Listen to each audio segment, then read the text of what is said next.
2012, 2013, whatever. Not very good. And again, I don't know the circumstances behind the development. Probably took them like, they probably had no time to make it, and so they just had to like go. But that's definitely what it feels like. It feels like it was very just rushed, which is a shame, and that's fine. You know, game development is difficult and it's not very fun sometimes, but you know, we get there. No, they shouldn't lose their homes and families and go hungry for a video game. That's not how it works. That's stupid. They should be happy making video games. Sniper Elite V3. I think that's the first one that's going to go in not for me. It just,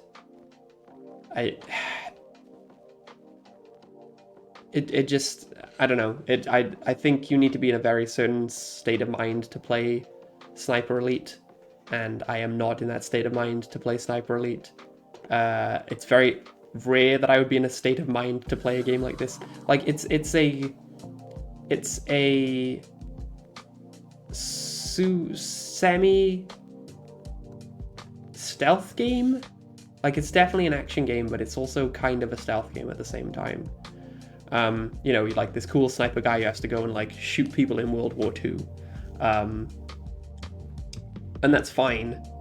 But I just feel like anytime that I play it, my brain just isn't in the place to like sit there for ages and think out the puzzle that they've presented to me. I just want to shoot things. Whenever I play it, I'm just like, I just want to bang, bang, bang, bang, bang. But yeah, it's a very good game. I just don't think it's just for me. Like whenever I sit down, I'm just like, I don't get it. Or not so much I don't get it, I'm just like, I just don't want to play this. It's not harsh, I'm not being harsh. Oh no, Gibbsy's always harsh. Gibbsy's always harsh. Again, another one that's not for me. Orcs Must Die 2. I think the Orcs Must Die series, for people who love it, they love it to death, and it's fine because I think it's a very okay game. I think it's a good game, but just not for me. It's a tower defense game as a third-person shooter. So you basically got a third-person camera angle, and you can like hit things with your sword and shoot things with a bow and arrow and stuff. And while you're doing that, you also have to set up like traps around the arena, and it's too slow-paced for me. Like I just don't like. I think the third-person camera angle and the mixture of that with the setting up traps, like it works, but my brain says, hey, this should be faster and I should be like shooting a bunch of stuff. Like I shoot bang, bang, bang, bang, bang. And the game doesn't allow that. And that's kind of what, that's it, again, it's just not for me. Like it doesn't fit in my brain, which is sad, because I want it to, but it just doesn't. What were you saying?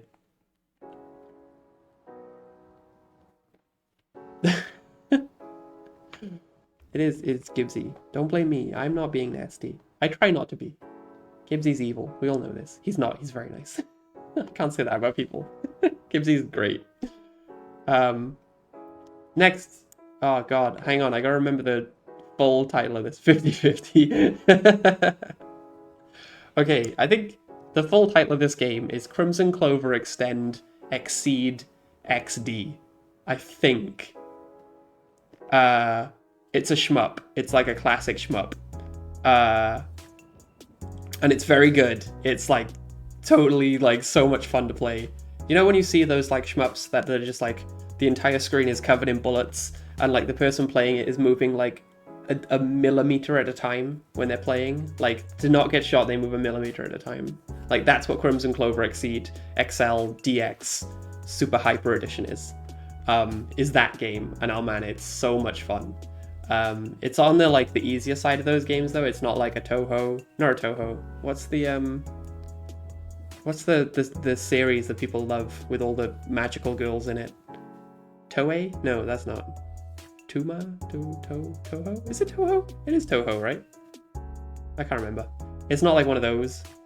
But it's close. But it's still very fun. Like if you're looking for a shmup that's, you know, not too difficult, but there's a lot going on, then Crimson Clover Exceed Super Hyper Mega Edition XD Blu-ray DVD combo.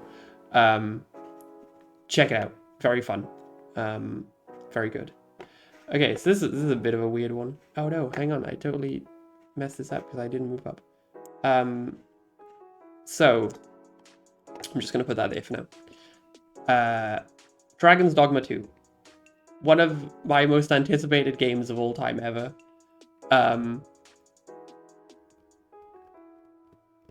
Very excited. I love the first Dragon's Dogma. Dragon's Dogma 1 is like in my top 10 games of all time because it is so ridiculous. I have never played a game in my entire life that 1 hates the player and 2 is just ridiculous. Like some of the stuff you can do in it. Like I'll never laugh harder at any other game than Dragon's Dogma, where I can pick up another human and and throw them at people. Like, it's wild. Yes, exactly, like you said, Gibbsy. Pick up your pawn and throw it off a cliff. And it's hilarious. It's so funny. And yet, like, the entire game plays it stony-faced. It's like, oh no, we have to save the kingdom. Meanwhile, I'm running around in my underwear, like, picking up people and just throwing them at monsters. And picking up monster corpses and throwing them at other monsters. But the story's like, yes, we must save the kingdom. Yes, let us continue on with our journey. I'm like, shut up! I'm throwing a pot. Like, the juxtaposition between those two is hilarious. And Dragon's Dogma 2 comes out, and it's more of the same, and it's great. The problem with it is that I didn't play a lot of it this year. And I think that's more of a shame on me. So I'm going to put her in the games of the year because I did enjoy what I played. I loved so much of playing it. The problem is that I didn't go back to it. And I do want to go back to it because it is very good. It's so ridiculous. It's more of the same. It's more of like picking up people and throwing them around and just laughing your head off at all the stupid things that you can do. I was playing as like a thief/ranger combo, so I would like set up bombs on the floor, and then people would run at me, and then they just explode and fly all over the place, and it was hilarious. It's so funny.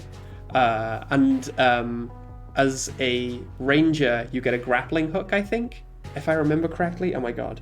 And you can like grapple people and like pull them towards you and then just like punch them in the face. Oh my god, it's so much fun. It's so silly. It's so ridiculous. But I didn't spend enough time with it this year. I really didn't. I think I played it... I must have played it like for the first 2 weeks it was out. And then I got distracted by other things again. Again, there was a lot of good games this year. That's the problem.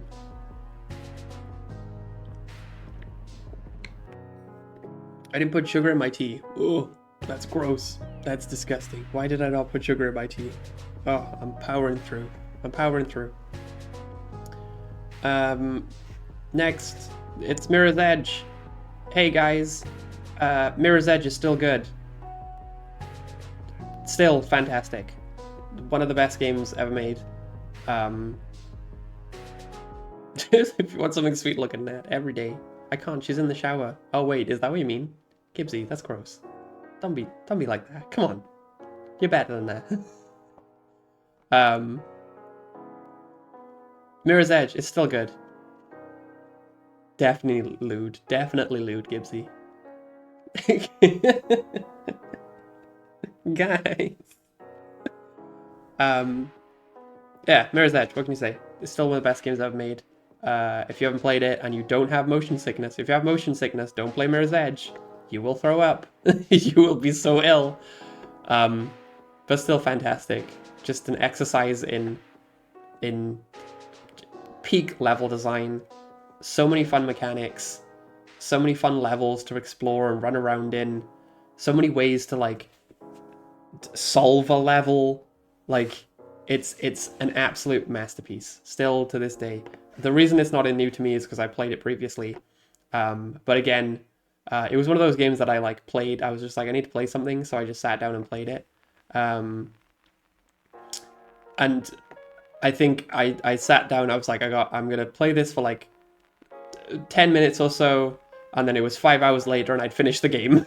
I was like, oh, I just finished Mirror's Edge again. It's like the 4th time I finished it. But yeah. Oh yeah, if it dips in FPS, oh my god, that game's a nightmare. Like, oh Jesus Christ, it is, yeah. But no, Mirror's Edge, still fantastic. I just can't get over it after all these years, like going back and playing it and just being like, damn, this game's good. It's still so good. Next, we got Defense Grid. We're going to throw that in Awesome. There's a lot of games in Awesome. I'm going to be honest with you. Like, I played a lot of good games this year. If you haven't played Defense Grid, it's from like 2011. And for me, it is one of the best tower defense games of all time. It's just a straight up tower defense game, but it has like this really sad story in the background about an AI and how the AI is like slowly losing like power and losing its mind, and so it doesn't know what reality is and what's not anymore, and it's super sad. It's like so sad, and the AI starts to remember that it had like a family and stuff, and oh my god, it's like so sad. And it's just this tower defense game and this sad robot talking in the background at some points, but it's great. It's fantastic. The early levels are like really good because it sets you up to it basically teaches you the mechanics in the early levels, and then at the midpoint it basically gives you like this massive board where you can put defense towers wherever you want. And so you start like setting up massive routes for like the enemies to go through so you can kill them like really quickly before they get to the end. And it's just really good, like lots of very good mechanics in it. I still think it's one of the best tower defense games out there. I don't think anybody's really topped it just yet. Played a lot of it in 2011, played a lot of it again this year just to kind of... I still have not finished it. It's very difficult in like the final parts. But 100% worth playing. It's very good. Defense Grid. There's also a sequel. I've not played it, but I've heard it's good. Next, Awesomenauts. I'm going to play that in Awesome too. It has to be because it's called Awesomenauts. This game doesn't technically work anymore, but it does. This is a like side-on brawling MOBA. The studio made it is not around anymore. They went out of business, I think this year, which is sad. But if you do want to play this, you can still get on Steam, I think. And what you have to do is that you have to set the version to play back one. So you don't play the newest release, you play the version underneath that. And that's because the newest release introduced matchmaking, and the servers for the matchmaking have been shut down. But if you play on the previous release, it used Steam's networking code, or networking whatever, API.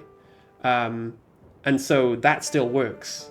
So you can set it back to 1, you can use Steam's like API and still play the game. And it's still fantastic. I played like a few games of it this year because I was just like, I haven't played Awesomenauts in ages, let me just give it a go. And so I did that, still had a lot of fun. Didn't win any of the games I played because I suck at MOBAs, but still fantastic, like worth playing still today, still a lot of fun. I hope that it gets a re-release soon, because it definitely deserves to be a game that gets played by a lot more people. I know that community is still around it as well, like lots of people still love it. So hopefully we'll see that come back this year, or maybe soon. Next, oh man, now we got another line. Oh god, does that still line up properly? I think that does. We're just gonna start losing the. Yeah, we're gonna start losing not new to me. I should take the Sega Genesis collection and throw it in Crummy, right? I should, because the sole reason is that Sega removed it this year. They removed it in December, as I said earlier.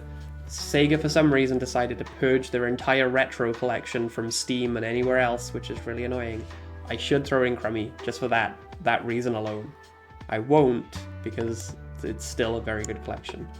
If you can get your hands on it, you can still get a physical copy of this on like Xbox and PlayStation and Switch. There's still copies of it out there. I don't even think it's that much at a second-hand shop.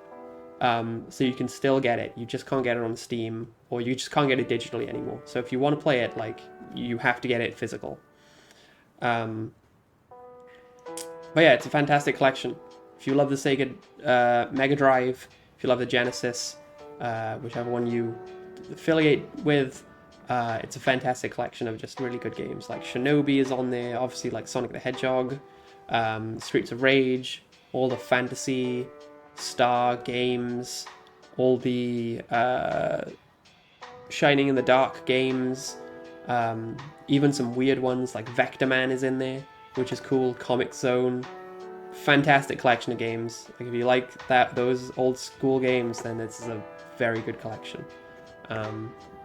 Good stuff, worth playing.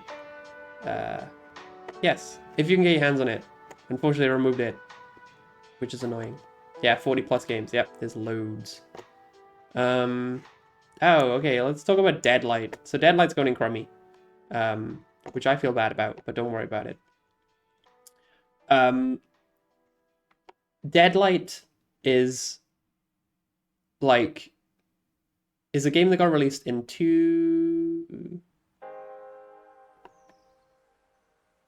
Deadlight released in, I think, in like 2011. So don't know if people remember this, but when Xbox Live Arcade was around and Microsoft were like super pushing for like people to use Xbox Live Arcade, it like came out during like the indie boom, and it was like one of those games that was like, oh, we're releasing it, like you get 3 new games a day and you can buy them in a bundle. And I think like Deadlight was one of those games. And I think like the other two was like Braid and like the Brothers game, Brothers, A Tale of Two Sons or something. Like, so it gets bundled with like 2 incredible games, and then there's Deadlight. And Deadlight definitely feels like a game that looked at... oh God, what's that game with the kid in black and white? Oh my God, I can't remember. But I hate that game. I just don't like it at all. People like it, and I'm just like, I don't get why people like this game. It's not very good. But whatever. Like, it looked at that game, and then was like, we can do that. And then it did it, and it did it. Limbo, that's it. Oh my God, thank you, boss. I appreciate that. Like, it looked at Limbo, and it was like, we can do that, but even worse. And it did. And it's just not very good. And you know, if you wanna play a game for like, if you wanna occupy your brain for like an hour or 2, Deadlight will do that for you. But it ain't gonna change your world view, or it's not gonna do anything special for you. It's just gonna be a very mediocre, not very good game. That's fine to play, but is just, you know, there's so many better options out there. The company who made it though, Tequila Works, who unfortunately went out of business this year, which makes me very sad because they're very good. They went on to make a bunch of other games. Like, this definitely feels like somebody gave them a budget and was like, make us a game. We want it to be like Limbo. And they were like, all right, cool, scramble. And they did, and they made it, and it probably took them like 6 months. And probably most of the budget was spent on a voice actor or something, so they didn't have much to work with. But every game that Tequila Works made after that, after Deadlight, fantastic. They made Rhyme, they made that Riot Forge game this year. This year. They made the Sexy Brutal, which is a very weird game that people should check out. It's very cool. But yeah, Tequila Works had to start somewhere. They started with Deadlight. It was not very good, but everything else they made after it, gold. Fantastic company. I'm very sad that they either downsized this year or they went out of business. I can't remember, but the people involved, fantastic. So there's that. Ooh, oh, dude, okay. I'm gonna put this in new to me. Hopefully, I'm just waiting for the stream to catch up because I can see if it's on screen or not. this is 40k Space Marine, the first one, not the second one, the first one. And I finally played it this year. A lot of the games you'll realize on here are old, like, PC games, because I got a Steam Deck this year, and so I've been going through and playing, like, lots of older PC games, because I've had them sat in my library for, like, a million years. So I've been getting through them this year, and it's great. So yeah, I only played this year, and I am surprised at how much fun it is. They really captured, like, you being this giant human tank. Like, I love the audio and the scale in Space Marine, where, like, everything is so massive. It's so, like, incomprehensible of how big everything is. Like, you feel like this tiny, tiny person in this giant tank suit, and yet you still take up a lot of space within, like, this massive level. I'm shocked at how much it captures, like, that feeling. Fantastic. Genuinely, like, incredible game. Third-person shooter.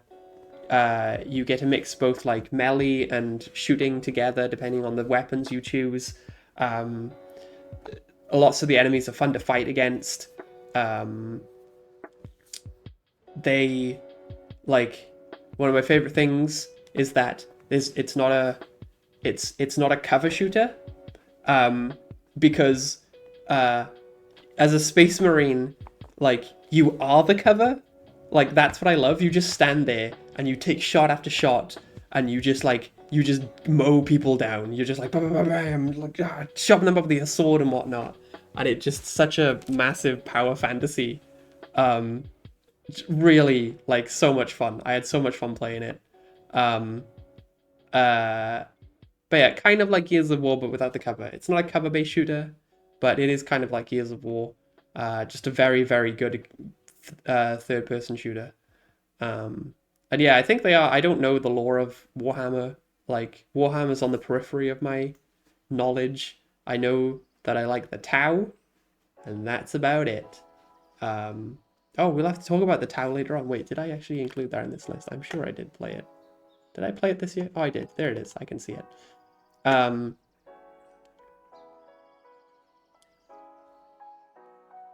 Oh, my other favorite thing about Space Marine is the audio of you walking, because they've got massive feet, and so anytime you take a step, it's like a giant is walking. And my god, the audio for the steps is incredible. It's like, like, so loud. I love it. It's very good. It's a very, very good game. Hence why it's up here. Alright. Next. Ah, dude, okay. Let me throw that there for a second. This is Dawn of War 2 Retribution. The Last Stand. If I had not played The Last Stand any other year, again, this would be in the upper echelons of, like, Masterpiece. The Last Stand is a game mode in Dawn of War 2 where it's you versus, like, waves of enemies that come and kill you, right?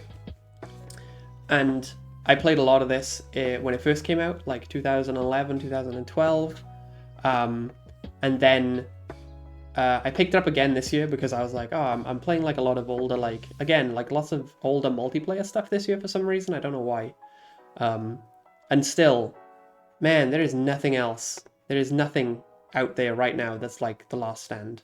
I am shocked that somebody has not cloned this game verbatim and released it under a different name. I am shocked that Warhammer has not commissioned somebody to make a new Last Stand game, because there is nothing else out there that plays like The Last Stand. I am just baffled that this thing just has not seen people clone it or use it again, because the mechanics of the game, the way that it's played, the way that you basically, like, pick a loadout at the start and then you go and you fight with that loadout. And then over time, you, like, build up that loadout to be, like, even more powerful. Nothing else like it. This game is primed to be cloned or just revived in any kind of way. because it's so much fun. Even like 10 years later after it came out, it is still fantastic. I would love to make a sequel to this. I've already got a design document written. Contact me, Warhammer. I will throw it to you, and you could tell me it's awesome. Did I play Space Marine 2? I didn't play Space Marine 2 this year, because I don't think it would run on my Steam Deck. Also, I played Space Marine 1 and really liked it, so I kind of got that. Yeah, I've heard Space Marine 2 is very good as well. I do want to play it.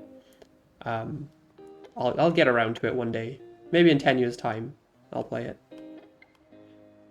Next, Broken Age. Hey, Broken Age is that game that Double Fine made while also making a documentary about making a video game. Exactly, see, it takes you 20 years to do Final Fantasy VII. I'll get there in Space Marine in the next 50. I'll get there one day. Who knows? Yeah, so Broken Age is the game that they made along with that documentary about making Broken Age. If I was going to put the documentary about making Broken Age on here, again, it would be up in this upper non-existent tier called Masterpiece. Because that documentary is incredible and everybody should watch it. Broken Age, on the other hand, is a very okay... it's a very okay adventure game. You know,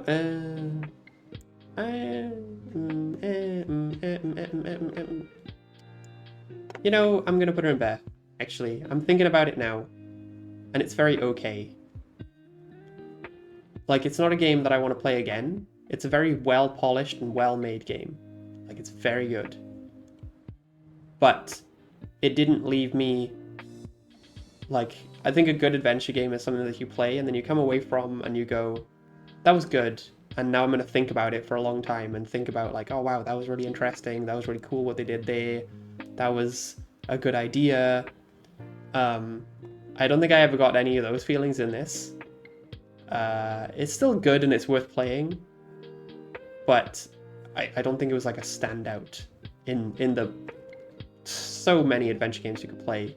Like, this would not be like, all right, you need to play Broken Age. It would be like, you could, when you're done with all those good ones, the amazing ones, then I'd probably play Broken Age after all the amazing ones. Yeah, Broken Age, pretty good. I'm gonna put Foul Play in Not For Me. Again, a game that I played a few times, just doesn't sync with me. It's a brawler, so you just run around and you punch dudes in the face. It feels like somebody was like, hey, Castle Crashers is really popular, we should make Castle Crashers, and then they did, and it's okay. Anytime that I play it, it's definitely a game where I'm just like, ugh, meh, I don't want to play this. And I don't think it's because it's bad, it's just that I just don't think it's for me. There's only some brawlers that I'll play that really make a connection with me. And Foul Play just doesn't do that. Interesting, just not for me. But cool, if you want to check it out, by the way, it's on Steam, it's on the sale right now, so you can totally pick it up. Superstars HD, oh my god, still, after all these years, fantastic. Superstars HD, this is a fun fact, is the first game that I ever played on my PlayStation 3 that had trophies. So it's the first game that I've unlocked trophies on PlayStation ever. And I'm still, after all those years, still trying to unlock all the trophies in this game. So I come back to this game like once or twice a year, and I play a bunch of it, and then I get frustrated, and then I stop playing it, and then I come back next year. So this will show up again this year because I keep playing it. But fantastic. Just another shmup. Go around a planet, you shoot stuff, they explode, you level up, and you go and shoot more stuff. Great little game, fantastic, worth playing. It's also available on PlayStation 5. Is it available on PlayStation? Yeah, it's PlayStation 5, and you can download it on PlayStation 5. Oh my god.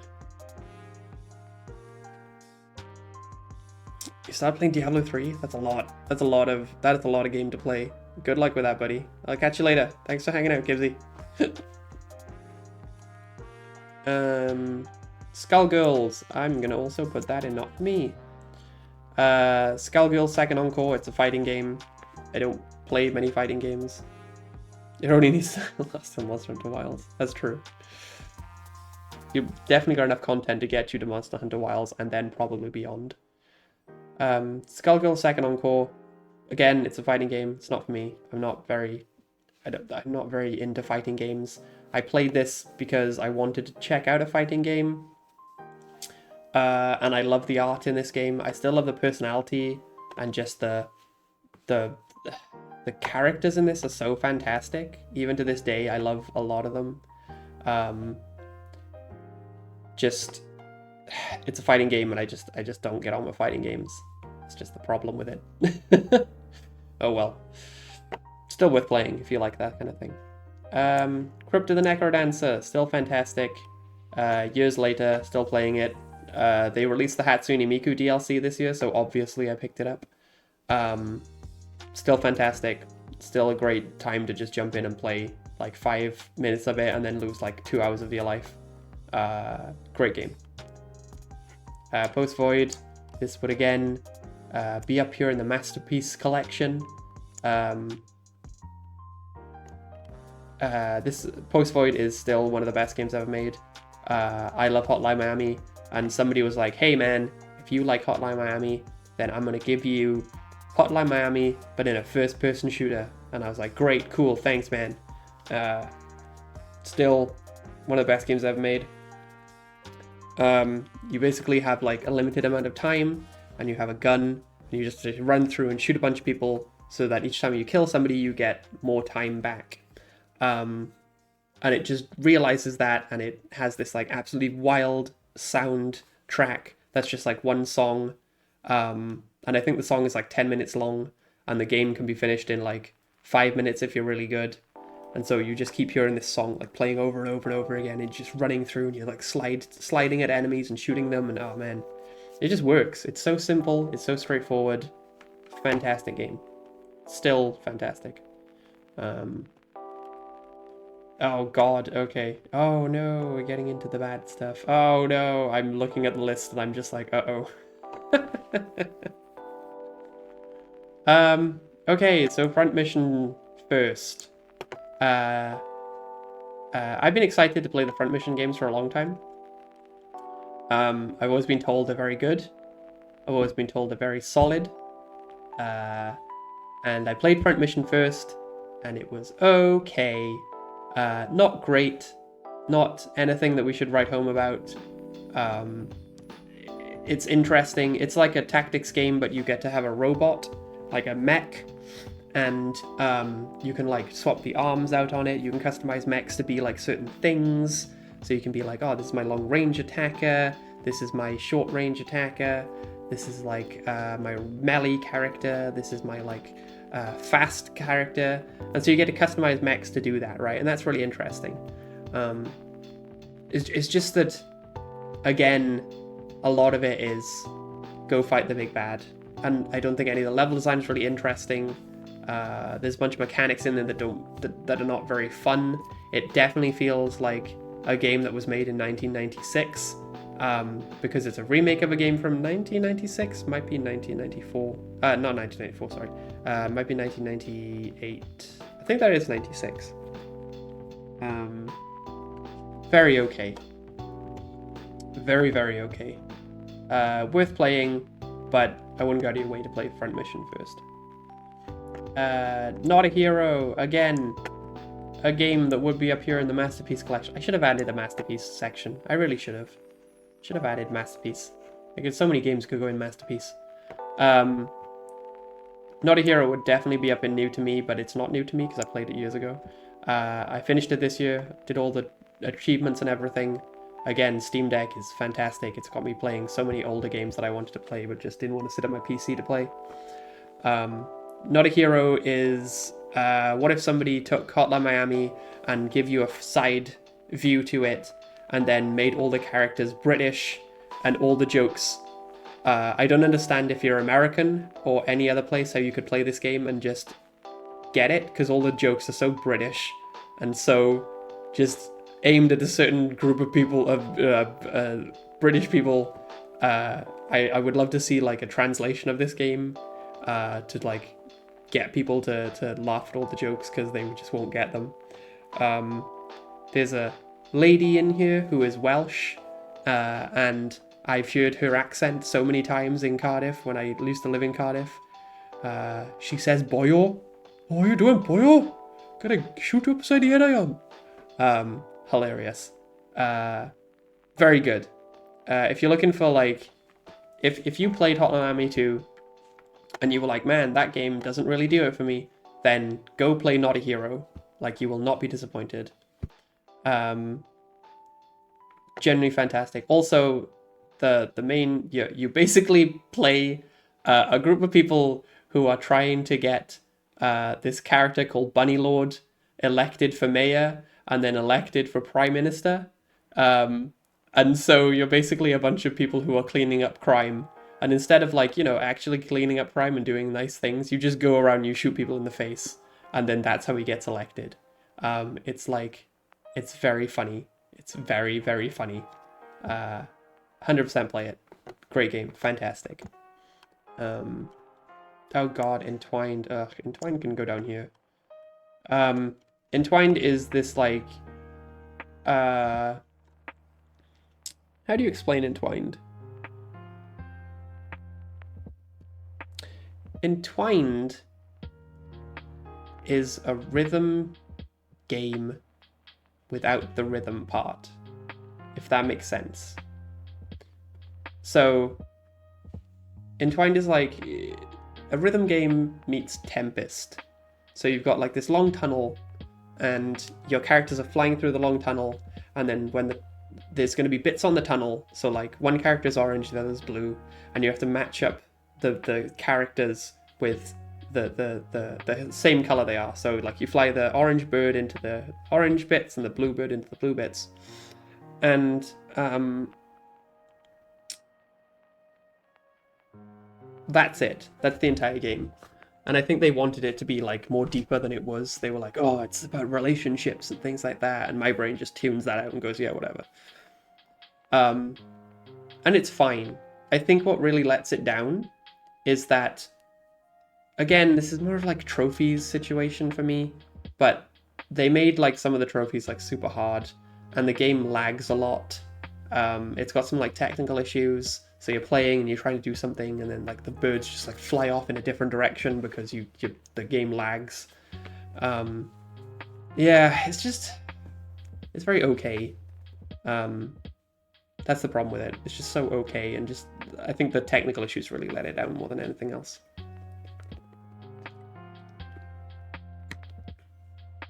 I still don't have sugar in my tea. Oh god, it's so gross. Ugh. Oh, dude, Nosferatu. Oh, dude, I gotta get back to playing this. I don't know how I came across this game. This is called Nosferatu, The Wrath of Malachi. I don't know how I ended up in my Steam library. For all I know, this game could be like some haunted piece of media that just shows up in people's Steam library and then curses them for the rest of their life. If that's true, then that's great, because the game is fantastic.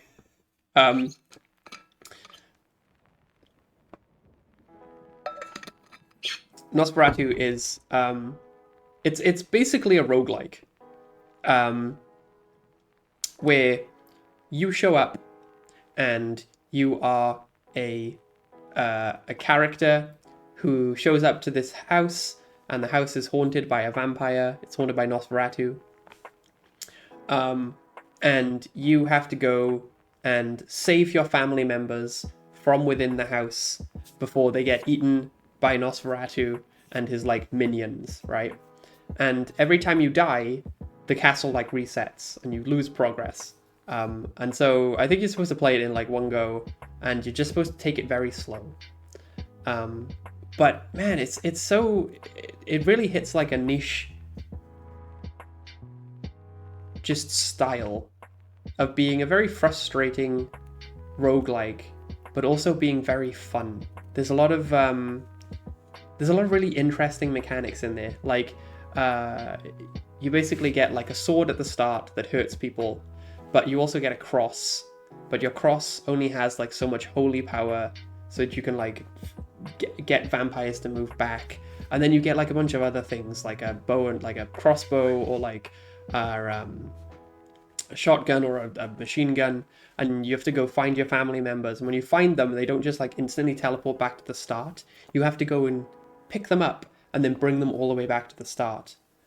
And oh man, it's just so interesting. There's so many great ideas there, and sometimes it doesn't work.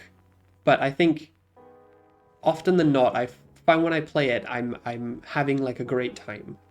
I had to, again, this is another game that I just stopped myself from playing because it's a roguelike, so at the end of the day, like, you've got to, I just need to space those out. Like, I can't, because I could sit there and play them forever, and I just can't. So yeah, Nosferatu is something I'm going to come back to. It's worth playing. I don't know how you're supposed to get into your Steam library. I don't know if you're going to contact the devil himself to make it show up. But if you can, like, do it. Very good game. But yeah, it is very strange that it just showed up in my Steam library one day, and I was like, all right, I guess I own this now. But cool, very good. Next is Nog. Nog is great. That's all I'm gonna say. It's fantastic. It's a little puzzle game. You play little puzzles called Nogs, and they're great. Go play Nog. It's fantastic. Oh god, here you go. So, Front Mission 2 remake. This is definitely the worst game I played, like, this year. Like, by a mile. For all the misogynistic awfulness that's in Fist of the North Star, Ken's Rage 2, there is so much more frustration and bad ideas and just awfulness within Front Mission 2 that it just supersedes it. Look, I hate Ken's Rage 2 just for being just a garbagey attitude, but man, Front Mission 2 is just offensive on so many gameplay levels that I just hated it so much. And the worst part about it is it's one of the games that I played the most. I played so much Front Mission this year, and it's awful and it's bad, but I played it all the way to the end. And I wasted so much time, and it was so bad. Like, it takes, like, there's a lot of good stuff in Front Mission first that I really enjoyed, and I was like, oh cool, I want to see like an expansion of this ideas. And instead of like expanding on what was in the first one, I think they just decided to just throw it all out and start again. And so, like, to move around, you have like only so many units of like health, or like only so many units of energy to move around. And if you take too many energy units, the game refuses to let you attack. Yes, I know I'm a masochist when it comes to video games. I apologize. I should stop, but I can't. I have to finish things, otherwise I'll die. Like, yeah, you've only got so much energy to move, and then the game doesn't tell you, like, if you move, you can't attack. And so you'll be in like a situation where you'll move, and you'll be like, great, now I'm ready to attack. And then the game goes, oh no, sorry bro, you can't attack now because you moved too much. Because we didn't tell you that if you move this much, you can't attack. And it's like, why would you just not tell me that? The game does the thing where it does like the fake out ending like 15 times. I can't stress how much I hate fake out endings. They bother me so much, and RPGs do them all the time, and it frustrates me to no end. But Front Mission for second does it like 15 times. And the game is massive. It goes on for like so long, and it's not very good. And I still played all of it. Like, I played so much of it, and it's so bad. It's so bad. It makes me sad, right? Okay. Of all, like, this is such a crappy thing to say, but I have to say it about Front Mission 2, right? Of all the games that we choose to save, right? We have so many games that we can like choose to bring and resurrect from like older consoles right? And be that from like the Atari age or the PlayStation age or the Xbox 360 age or whatever. We chose to resurrect Front Mission 2. Somebody paid a lot of money to bring Front Mission 2 to modern day consoles. And it was a waste of money. Like, and I won't say that often for many things, but my God. Did somebody look at Front Mission 2 and say to themselves, yes, that's the thing we need to bring into the modern day? Like, who said that? It's so not worth saving. And I feel really bad for saying that. But it just really isn't. It's just so bad. Like, I can't get over that somebody spent money to bring this game back. Like, why don't we spend money to bring Breath of Fire 4 to modern day consoles? Why are we not doing that? Or getting like an English translation of the original Musashi released in the EU? Or any of the other awesome games that just are stuck on like PlayStation 1? We chose friggin' Front Mission 2. Ugh. Yeah, it's the worst game I played this year. It is awful. I should have like another tier below this that's just like the worst. And Front Mission 2 would gladly sit there on its own. Like, these games I can forgive. Maybe not Ken's Rage 2. That would probably sit down there too. But the rest of these down here are very much like, they're just not great. Front Mission 2 is garbage. It is awful. It is genuinely awful. Anyway, moving on. Hey, look, it's Receiver 2. It's one of the best games ever made. Again, masterpiece. It's a game that made me terrified of guns. For years and years and years, I thought guns were cool, and then I played Receiver 2, and they scare the absolute bejesus out of me now. The only reason this isn't new for me is because I've been playing this for years. This came out in like 2020, I think, or 2022. But terrifying. Never has a game... Like, if you think guns are cool, then you should play Receiver 2, and you will be absolutely terrified by guns. Oh my god, incredible game. Still have not finished it. It's been playing it for like 4 years. Still not good enough to finish it, but I'll get there one day. Fantastic game. Fantastic. Next, oh god. This is White Knight Chronicles. I'm gonna put this in crummy. Again, I played a lot of this year. I played so much White Knight Chronicles this year. And there's a reason, and it's a stupid reason. It's because I want to get the trophies in the game. And to get the trophies in the game, I kid you not, you have to play 500 hours of this game.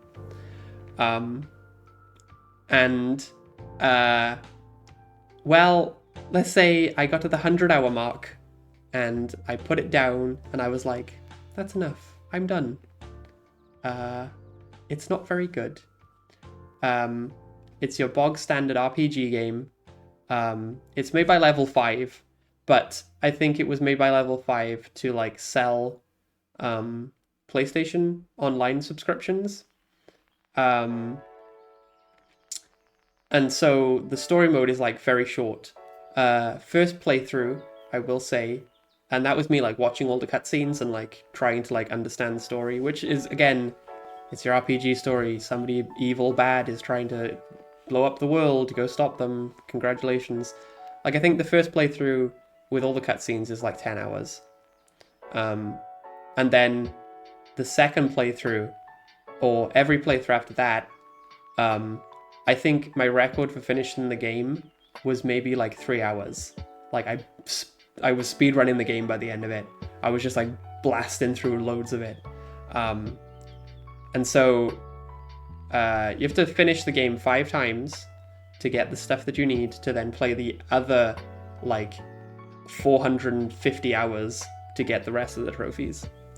And that basically is you going through and playing like a bunch of like extra missions, and they're all super hard. And the reason they're super hard is because the game was supposed to be played online. Yeah. You're supposed to play the game online, and the online servers got shut down years ago. So to play it now, you have to play in single player mode, and it's very difficult. But there are like massive guides online to be like, hey, this is how you get through, and this is how you get like all this stuff. And I was following in these guides, and I think I'm going to go back to it. I will. I've put it down for like 6 months, and now I'm like, all right, I've got to do my extra 200 hours, or my extra like 100 hours this year now, to get the rest of the trophies. But yeah, it's not a very good game though. But I will spend 400 hours to unlock a trophy. What is wrong with me? Do you know what I could be doing instead of spending 500 hours unlocking digital trophies that mean nothing?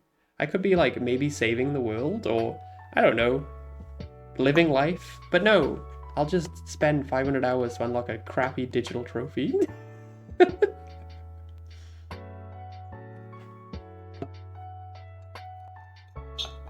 Play better games. I should just play better games. Next, Read-Only Memories, Neurodiver.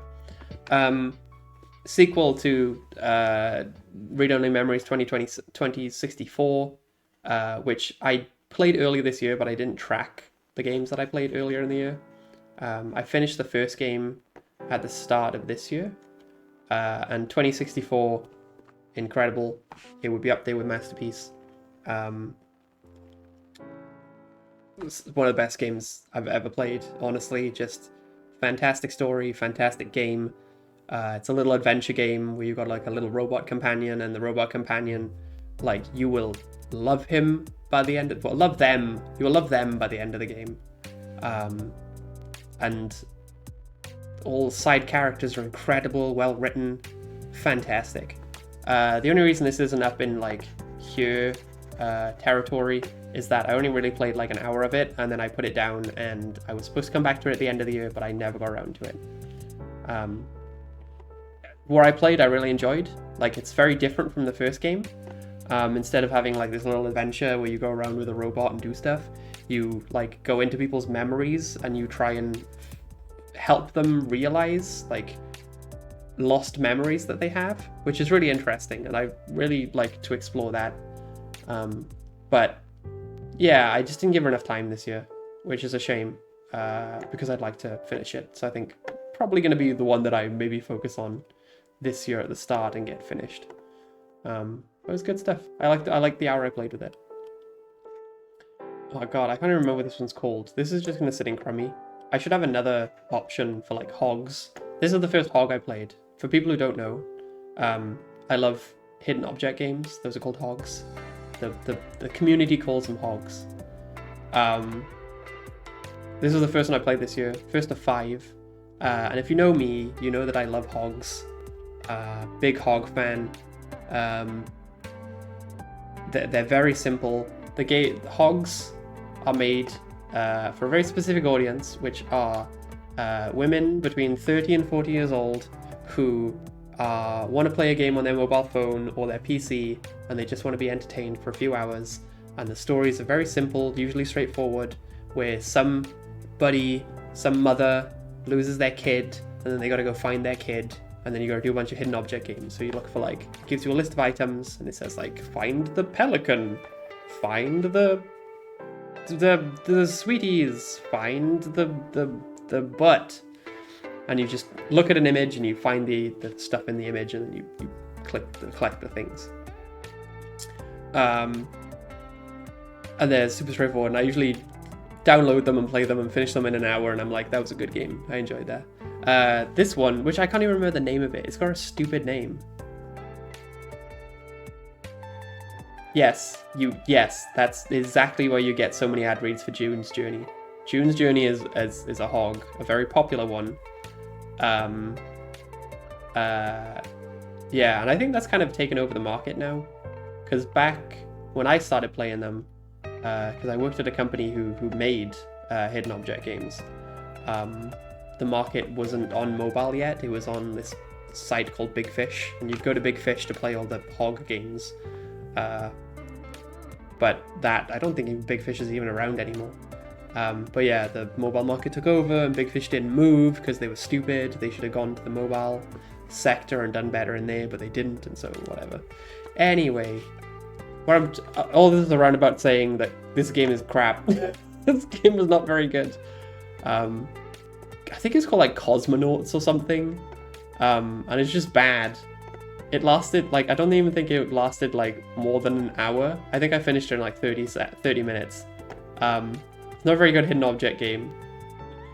The story is about a girl who wants to go to space camp and then she just does. Like, there was no struggle. She was just like, a letter shows up and it goes, "You're in space camp now." And she goes, "Great." And then the game ends. And I was like, alright, cool, thanks, man. I think I paid like 30 pence for it or something, so I wasn't too annoyed, but it's not very good. It's a terrible hog, when hogs are not very good anyway. Yeah, it kind of sucks. Moving on. Ooh, Fire Warrior. You can go in there. Warhammer 40k, Fire Warrior. This is a reasonably okay first-person shooter from 2006. I remember this game because my friend came into school and was like, "You need to play this game." Like, he brought the game in to school so he could be like, "You need to play this game," right? He thought it was the best game in the world. And it was on PlayStation 2, so already that's alarm bells ringing. You don't play a first-person shooter on PlayStation 2 in 2006. No, not even 2006. That'd have been earlier. 2002, maybe? 2002, 2003. I was in school. So 2002, 2003. Came in, handed me the game, was like, "You need to play this." I was like, okay. I don't know, at that point in time as well, I didn't know what Warhammer was. And I definitely didn't know who the Tau were. And I definitely didn't know what a Fire Warrior was. Now I know all that. And so I take it home, and I think I played it for all of like 5 minutes. And I was like, man, this game sucks. It's like, this game is bad. Like, I think maybe for him, because he was a Warhammer fan, and because he was like, maybe he'd not played many first-person shooters on the PC, like, his brain was just like, wow, this is the best game ever made. And I was like, wow, this is not a very good game. And so I like took it back to him the next day and was like, "Oh yeah, it was really cool. I already finished it," and I just handed it back and never talked about it ever again. It's like, all right, I'm done. But I picked it up again this year because I was like, hey, I should check it out and give it a fair crack, right? I should really like try my best to play it. So I bought it and I played it and I finished it in like a day, I think, maybe a day or two. And it's really interesting because it still is not good. Even on PC, it's not very good. The combat itself is really interesting because you can tell it was made for like console first and not PC first. Because at the start, the game is like, hey, when you shoot people, we're gonna like lock onto them and all you need to do is push the button to shoot, right? And so my first person brain is very much like, that's terrible, I'm not gonna do that. So I disabled that option and then I started playing like a normal first person shooter. But playing it like a normal first person shooter is worse because the game isn't designed to be played that way. So you're trying to shoot people in the head and the bullets just don't connect. Like the game, like, I don't know what it is. It must be something in the programming or something where the game just doesn't comprehend that you can shoot in a straight line. Like the game is meant to be that you like lock onto somebody and you pull the trigger and you like shoot at them and then the bullets just kind of go right that way, right? So at the start I was like, oh my god, this is unplayable. This is awful. So I went into the options and I turned that back on, which was the lock-on mode. And then the game became a lot more fun. Like I did have a good time just kind of like shooting things. I don't think there's anything in the game that really stands out. Like, I don't think it's worth playing. It's like, okay. But I wasn't offended by any of it. Like, I just turned on the auto shoot or the lock-on mode and I had a much better time playing it. It's okay. It's okay. I know that people really want a remake of this as well. Everybody's like, oh man, Fire Warrior is so cool, we should remake this game. And I'm like, no, don't. It's not worth it. Guys, it's not very good. Like, don't do it. Night Dive, do not remake Fire Warrior. It's okay. We don't need it. AVP. I'm gonna put AVP. So this is Alien vs Predator Classic. This is the original, I think. It's not the original. Like, the original Alien vs. Predator was a arcade game made by Capcom, which they should really remake and re-release because it's very good. Or re-release it anyway on modern consoles. It's very, very good. This is the first-person shooter made by Monolith, who, you know, make a bunch of really good stuff. Monolith are a fantastic developer. I'm a weirdo when I play this game because I like to play the Marines, the Colonial Marines. So you get like 3 different stories in this. You get to play as like an alien or a predator or a Marine. And I'm the weirdo who wants to play as the Marine all the time. So I play as the Marine. And I run around and I have a great time. This game was made for speedrunning because none of the enemies can keep up with you. It's very funny. I was like playing it as the Marine and I was basically just running past everything and just running as fast as I could to the end of the level. So that was really funny. I finished the campaign for the Marine. That was great. I enjoyed that. And then I played the Alien campaign and I really enjoyed that. That was really fun. Yes, please, Goose. I would very much like more tea. And then I got the Predator campaign. And the Predator campaign was not fun. And then I just stopped playing it. I think in the original version of this, which is this like 2000 release, I think they wanted to make like a really cool, interesting stealth game with a Predator, but it doesn't really work, and so it just becomes really frustrating to play. Which is fine, like, you know, it's whatever. So I just kind of gave up on that one. I know that in AVP 2, which has never got a remake re-release, which again they should, because AVP 2 is very, very good. The Predator controls and plays a lot better in that game. And in the 2010 remake, the Predator controls amazing in that game. AVP 2010 is not great, but it's very fun, very frustrating. AVP 2010 is. But yeah, they should remake AVP 2. I don't know why they haven't. I think it's maybe they don't know where the source code is, or maybe a licensing issue, but they should remake it and re-release it. Thank you, Gus. Much appreciated. But yeah, it's very, it's okay. I had a good time playing it. It wasn't fantastic, though. I'm going to put God of War Ascension in Not For Me, and only reason I'm doing that is because I only played 10 minutes of it, and that was to unlock a trophy. And then I haven't gone back to it. So we're just going to leave this in Not For Me for now, but I'll play this at some point. I don't even know why I included it in the list. There you go. Star Wars Hunters can go in Not For Me as well. I played this. It's the like the character shooter game based in the Star Wars universe. Very good, I will say, like straight up. Fantastic little game. If you got a Switch, it's coming to PC soon as well. But it released on Switch and mobile first last year. But really fun. Like, honestly, like, it's very silly. I don't know if the Star Wars, like, people will like it. But what I played of it, I enjoyed a lot. I think there's a lot of bones, a lot of meat and bones here. A lot of good stuff here to really enjoy. Like, lots of varied characters. There's two what are they called? Are they Twelakais? I can't remember. I need a Star Wars fan to tell me. I think the Twelakais, 2 Twelakais in a trench coat, which is one of the funniest things I've ever seen in my life. Hilarious. But just not for me. Like, just not a game that I think I played it for like an hour and I was like, this is cool and interesting. And then I haven't gone back to it.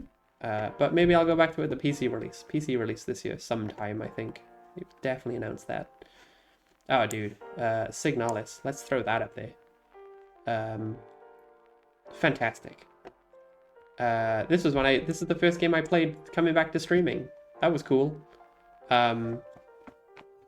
Signalis is a adventure game. I would say a survival horror adventure game. Just incredible. From start to finish. It's a game that I'm definitely going to go back and play again on PlayStation. It is just visually incredible. Story is... I think I wasn't paying enough attention to really get it. That's the sense I got when I finished playing it, was like, I don't think I really focused enough to see what was going on, but I had remnants of like ideas of what was going on. So I need to go back and play it and really focus in on that. The puzzles were fantastic. The combat was a bit iffy, but not terrible. You know, I could run past almost every enemy, which is fine. Like, I don't think that's a bad thing. I think that's totally fine.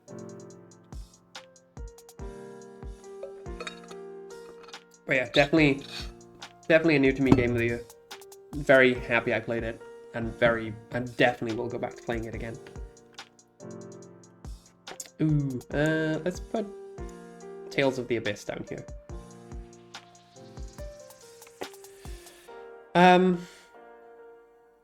Tales of the Abyss is a very interesting game in that it starts off with one of the most annoying characters I've ever encountered in my entire life. This dude right here is the most annoying person I've ever encountered in any video game ever. He's like, he basically just shows up and is like, I'm the best ever, look at me. And then when he gets into like a combat situation, he like absolutely like craps the bed and doesn't know what to do, and then gets his ass handed to him. And then he proceeds to complain that nobody is like letting him fight fair and everybody's picking on him, and he just complains, right? And then at one point in the game, that changes. Like, he does a total 180. And that is that's a highlight of the game. I'm not gonna lie, like, it was a good moment where, like, he actually learned as a character to be a better person. And it wasn't just like, oh, I'm a better person now. It was like learned over time. Like, he learned about the world and himself in it and the people around him, and he genuinely like had an arc. He had an arc, and it was fantastic, right? The problem is that the rest of the game is not very good. It's not very good at all. Like, honestly, like, I would put it up here for those moments in the game. I would put it up in awesome, right? But the rest of the game is just not very good. It's difficult to recommend it just because it's a remake of a PlayStation 2 game on the 3DS. So one, it's expensive now. It's like super expensive to play. Obviously, you can't get it on digital stores, and it's only on the 3DS, by the way. They never released it on the PS2 outside of like America, I think. So, and it's a Tales of game, which means it's super expensive because it's an RPG, which is really annoying.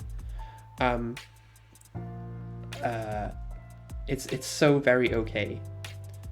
But the main character arc and a bunch of the other characters in the game, oh my god, some of my favorite characters in this game, I'm not gonna lie. I know I'm talking shit about it, right? I am. And it's just such a letdown that the rest of the game is so just not good.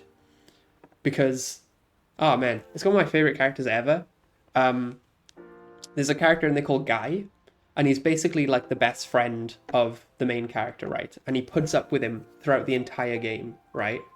And Guy is the only person who can see, like, how good the main character is. Like, they support them. They're like the best friend. The bestest best friend you've ever had in your entire life. Like, he supports him through everything. Like, even when he's being a jerk, like, Guy will say, like, hey man, you need to calm down. Like, you need to bring it down. But he will still support the main character. And oh my god, I loved him so much. I loved Guy so much. Aww. Thank you for the tea. God, just absolute, like, what a legend. Like, I loved him so much. There's so many other great moments in the game.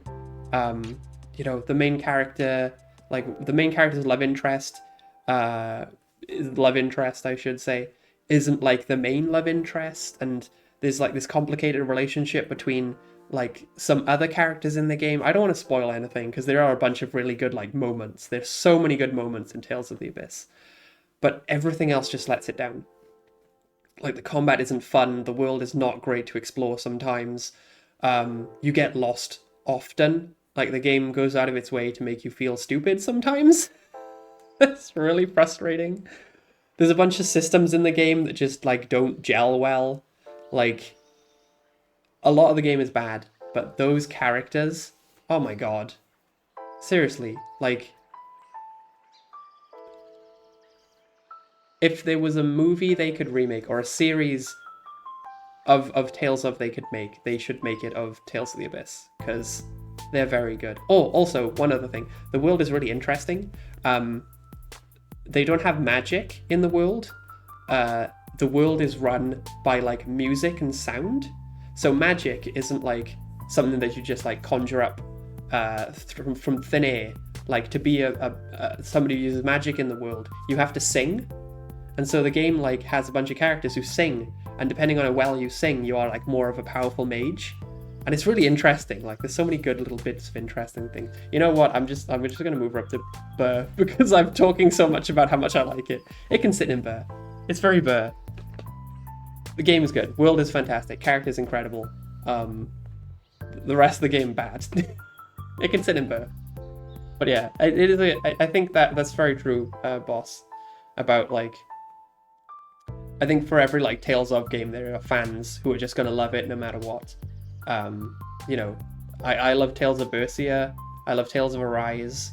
I love the characters in Tales of the Abyss. I love the moments in Tales of the Abyss. Like so many good moments in Tales of the Abyss. But I don't think there's gonna be a game out there where somebody's like, oh my god, Tales of is like my favorite game ever. Yeah, it's very weird. Anyway, don't play Tales of the Abyss, but watch a bunch of cutscenes on it. Like, watch the story and watch other characters grow. Like, that's amazing. The rest of it's pretty not good. Ring Fit Adventure, just sitting awesome. Still amazing. Still one of the best things ever. If anything can get me to exercise, Ring Fit Adventure is it, and it's working very well. I am now super buff. I have a 16-pack. My biceps huge. I can run for my 500 million miles. Turn me into an absolute god. Moving on. Life is Strange. Before the Storm. I like this far more than I thought I would. Oh, actually, no. Can we put this? Yeah, we can. No, because I only played this year. Shocked how much I love this. I heard that a lot of people hated it, and again, we played it on stream. When we played it on stream, I loved it. I think it was a fantastic story, really well told. All the characters are great.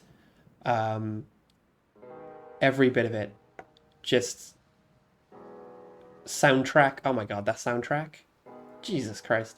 Daughter is just one of the best. Like, they're so good. Daughter is so good. Fantastic game. Like, I don't want to talk too much about it because, like, I think the central part of it is the story. And I know that a lot of people were like, oh, why didn't we get to see, like, the moment? Like, why didn't we get to see the moment that lives up to, like, the second game? Well, the first game, but, like, second game in the timeline. And instead what you get is just this really good love story about people, like, struggling. And it's, oh my god, it's fantastic. It's perfect. It was really, it was like, I was really genuinely shocked how much I loved it. Fantastic game. Fantastic. Elden Ring, here you go, you can sit in Burr, and I guess we won't talk about any more of it. Meh. Elden Ring's okay. I don't enjoy it as much, people. We're moving on. I know people will get mad that I put Elden Ring in Burr. It's very okay. Void Bastards, that can sit in Burr too. Interesting idea, like a roguelike, where when you die, you lose like some inventory stuff, but you carry on. Lots of interesting ideas. I enjoyed it for most of it. I like the combat a bit. I wouldn't say that I want to play it again, but I had a good time with it. It was very okay. Oh God, another controversial one.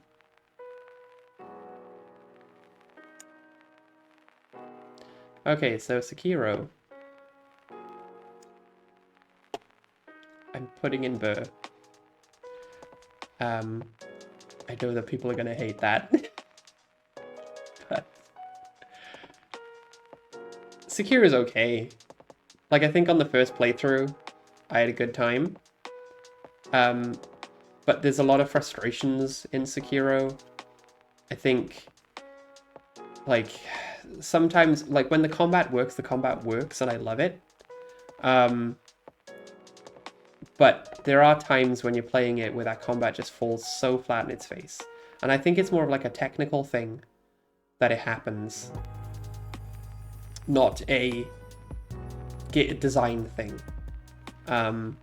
You know, like sometimes where like the floor's a bit too raised, or like somebody's on like a different level than you and then they attack and then they just annihilate you. And I think that happened more often than not in the game, and that frustrated the entire thing for me. I wanted to like Sekiro more than I did. I really wanted to like it a lot more, but it just never... I don't think it gelled with me, and that's the problem with it. Like, if... Like, Sekiro's up there as like a great game, but I think the technical parts just let it down a bit too much quite often. Still a fantastic... Like, I still love it. I still liked it a lot. But I don't think it hit as much as for me as many other players. So I can sit it there. I definitely don't want to play it again. Oh, here's one. Oh my God. Okay, again, another game that kind of came out of nowhere that I didn't really expect to enjoy as much as I did. So this is Voice of Cards. The Island Dragon Roars. This is the first in the Voice of Cards trilogy. Hang on. Ooh. That's hot. Oh God, that's way too hot. I'm dying.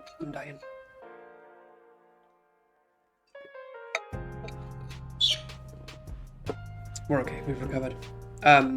Voice of Cards, the Isle of the Dragons Roars. The gimmick with this game is that like everything takes place in cards. So like, imagine like somebody like put down a bunch of cards face down on a table and then like flipped one over and was like, this is your character. And then every time that character took a step forward, the other cards would like flip over and reveal themselves, right? Like that's the entire gimmick.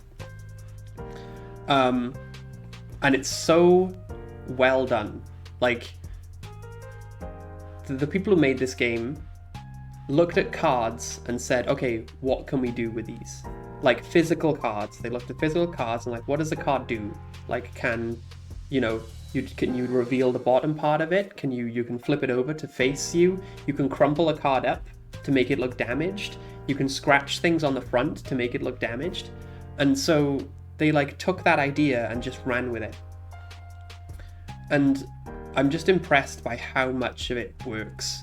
Like so much of the game is just like, it's the cards revealing themselves and just like really like showing you like when you move and the world like turns over, like you move into a different part of the map and the cards like flip over face to the face and like shows you like, oh, there's a cave over here, or there's like an item over here, and they use that really well, like so many times.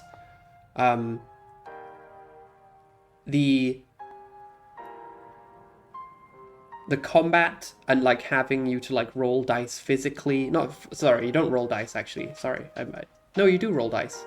You roll dice physically by throwing them on the table like a board game. Like they realized that. There's a really cool combat system where like you have magic, but you have like a pool of like mana. And so if you want to use like a super mega attack, then you use a super mega attack, but the next person after you in line can't use the pool from the pool because the pool's gone, and that makes for like really interesting combat moments. The story is like really well told. The entire thing is voiced by like one person who's like a DM, and they basically give a voice to all the characters as well. So, you know, they'll be like, "You're exploring the world. Oh, look at the world. Oh, it's so beautiful." And then like the female character will talk, and they'll be like, "Oh, like their tone will slightly change. It'll still be the voice that's recognizable, but it'll be like a slightly softer tone. Like I don't think they go like, "Ooh, have the female character," or do like a goofy voice or anything. They do it like they just do a softer read of their text. And like a tougher read for like the big broody character. Like the narrator does so much work in this game, and it's incredible. And then the story itself as well. There's so many great reveals. There's so many great moments. Again, I'm surprised like not many people talk about this game. Yeah, it is. It's a really good voice actor. Like I don't know who does the voice acting. But man, what an absolute just powerhouse they were throughout the entire experience, like start to finish, incredible. Very good game. I'm just surprised that not many people talk about this. For what it is, there is so much going on. Like there's so much well done in Voice the Cards, The Island Dragon Roars. I've still got 2 other games to play in the series, and I'm really looking forward to them. I didn't play the rest of them straight away. I kind of put it on the back burner for a bit. But I'm definitely excited to play the second one. I don't know if they bring back the original voice actor, which is fine. But man, really good. It's also, like, a lot of it's... I think Yoko Taro, which is the Nia dude, like, worked on it as well. So there's a lot of, like, really dark, weird elements to it.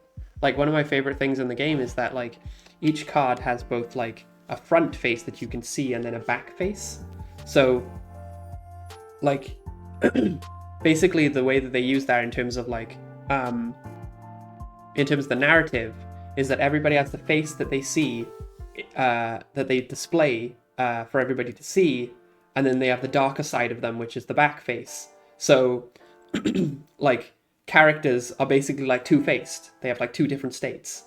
And so they use that to great effect in lots of bits of the story where like they'll be like, "Oh, I'm really nice and friendly," and then they like flip the card around and they're like, "Oh, I'm so bad and evil." And yeah, it's fantastic. It's just like, again, the people who made it really looked at like a deck of cards and was like, "How the hell do we use this? Like how do we make this work?" And it just does so much with it. It's really good for what they do. Really looking forward to playing the next games. Oh my god, I can't believe how much we got left. Oh, we haven't got much left. Okay, good. We're getting through this. It's okay, guys. Don't worry about it. We're getting through.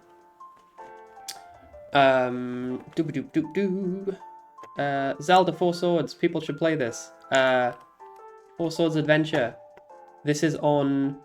the Game Boy Advance player. Me and Goose played this when we were like, it was raining one day and we were stuck inside and we didn't have much to do. So we sat down and we played this co-op. I think we got through a lot of it and we had a lot of fun. It's just like Zelda co-op. You get like items and you can share items and you gotta like use the items to beat bosses and stuff. Very fun. Very, very fun. Worth checking out. You can also play it in single player.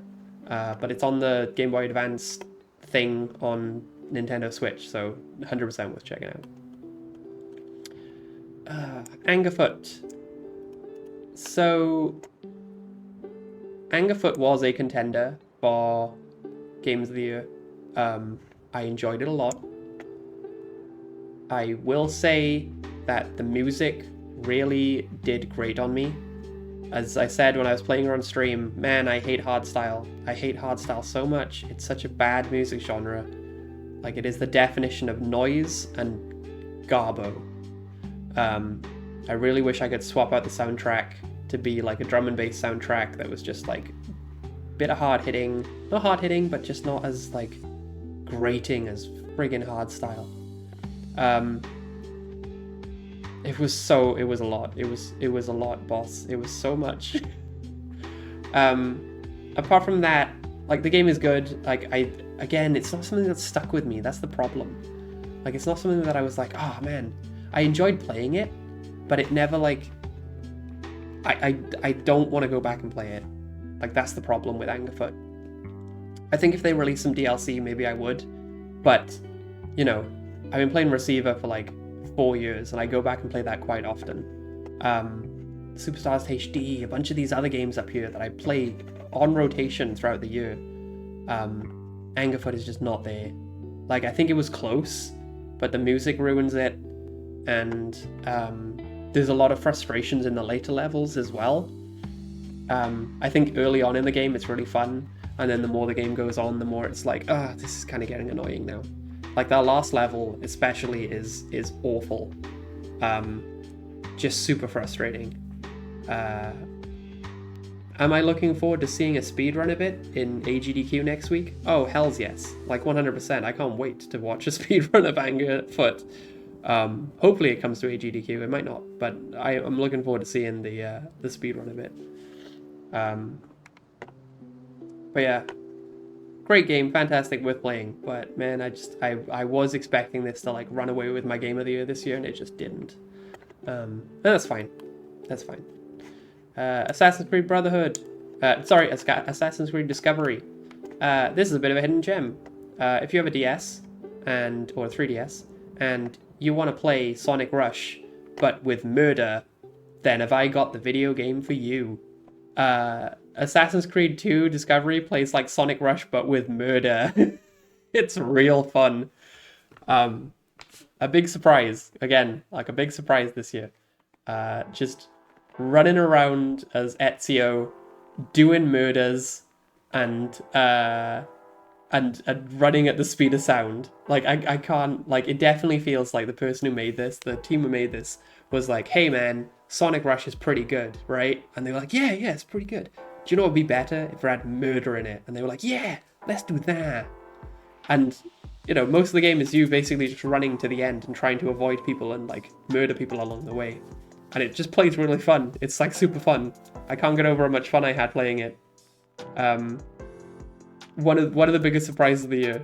Like, definitely like, whoa, holy shit, this is, like, really fun. Great game. Very good. Highly recommend it. Prince of Persia.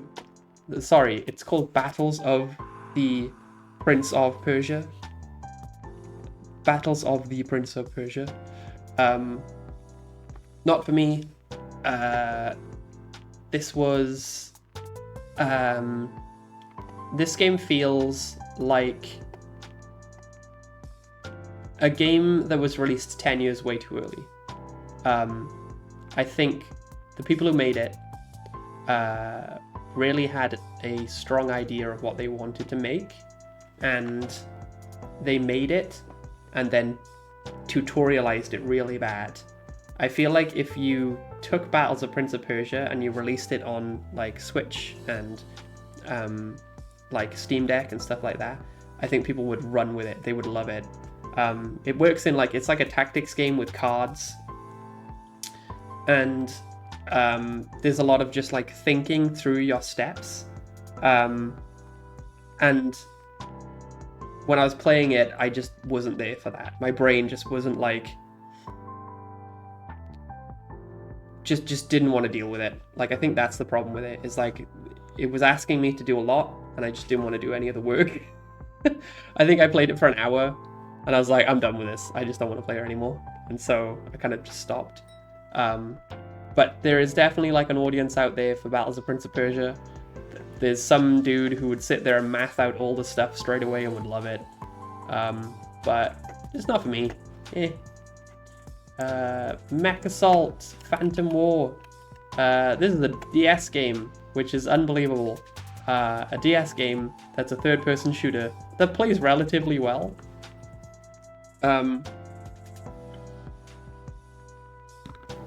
I think this was like a launch game for the DS as well.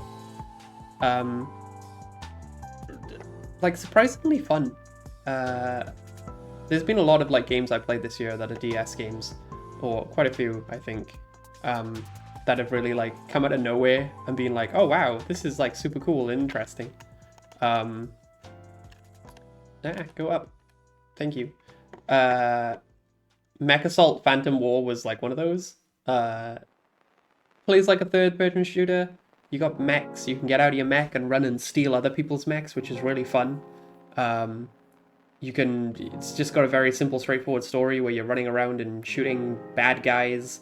Like, it's not anything amazing, but it just does it well. I'm impressed that a third-person shooter works on the DS. The last boss, though, is kind of garbo. It's a boss that teleports around and then teleports behind you and like stabs you in the back, and it's really annoying. It's really frustrating to play that last boss, but you can deal with him. You can cheese him as well. Like, I think I just in the end just like locked him in a corner somehow and just missiled the crap out of him until he died. But very good. I was impressed by it. Mostly impressed by it. Ah, man, Flintlock. Ah, Jesus Christ, I wanted to love you so much. I wanted nothing more than to love Flintlock with all my heart. But the game just... there's so much of it that just falls on its face. I think even on like a first playthrough, it was rough. Like, we played that on stream, and I think a lot of it was very much like, wow, this kind of sucks. I'll always come back to it, that stupid animation where she like jumps forward and shoots her gun when I just want you to stop dead and shoot. Like, that ruined so many combat encounters for me. There were so many moments of just like a frustration with Flintlock.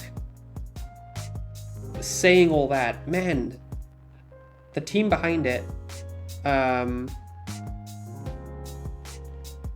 on to a winner. I think if they smooth out all those rough edges on Flintlock, I think they've established a really interesting world that I had so many questions about that I really wanted to explore more. There's a good little fiction there that I'm really enjoying. I like the main character. I liked the little dog god character so much. Like, if they don't release a plushie of that dog character, then they're just leaving money on the table, which is wild. For me, I think looking forward, like, I would love to see a sequel to Flintlock that really irons out those rough edges.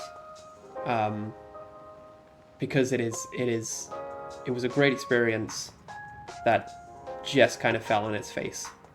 I wanted to love it so much, and it was a bad relationship, bro. Bad times. Shaolin Showdowns on the DS. It was okay. I didn't finish it. It's just a little brawler game, but like after the first level, they just keep repeating the same thing, and it's okay. I think there's a PSP version of this that is better. I would like to pick up the PSP version, but the DS version is very okay. It doesn't do anything special. It does have the little Shaolin. Oh God, what are they called? Oh, they're like the little objects. You can choose like which objects you use in combat, which is really cool. But apart from that, it was very okay. It's made by Konami, so you get that. You get that the good side of Konami, which has like it's polished and it works. But I don't think it was doing anything special. I'd love to play the PSP version. The PSP version looks a bit more interesting. Nancy Drew. Hang on. The full title of this is Nancy Drew and the Mystery and the Case of the Mystery of the Clue Benders Society. I'm pretty sure that's the full title. Grab this because I like the Nancy Drew games. If you've not played any of the Nancy Drew games by Her Interactive, you should either, one, check out streams of them. Brutal Moose and Luca Jin do fantastic playthroughs of these games, both worth checking out.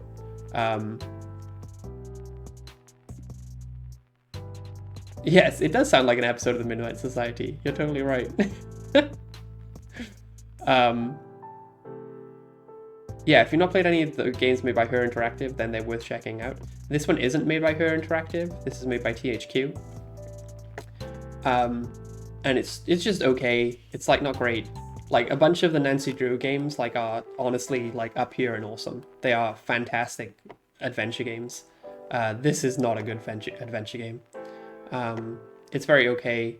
Like it's completely different in terms of like tone and style as well. which isn't so much of a big deal, but it just doesn't, I don't know, it just didn't really work for me, and I don't think it was a very strong game. It also has like a puzzle in there that's really obtuse and doesn't make any sense. Like, I had to look up a solution online, and it's like one of those things when like somebody tells you what the solution is, you go, oh, that's dumb. That's like really stupid. Like, how the hell was I supposed to get that? Like, it has one of those puzzles, and I think for that reason alone, it should be down here.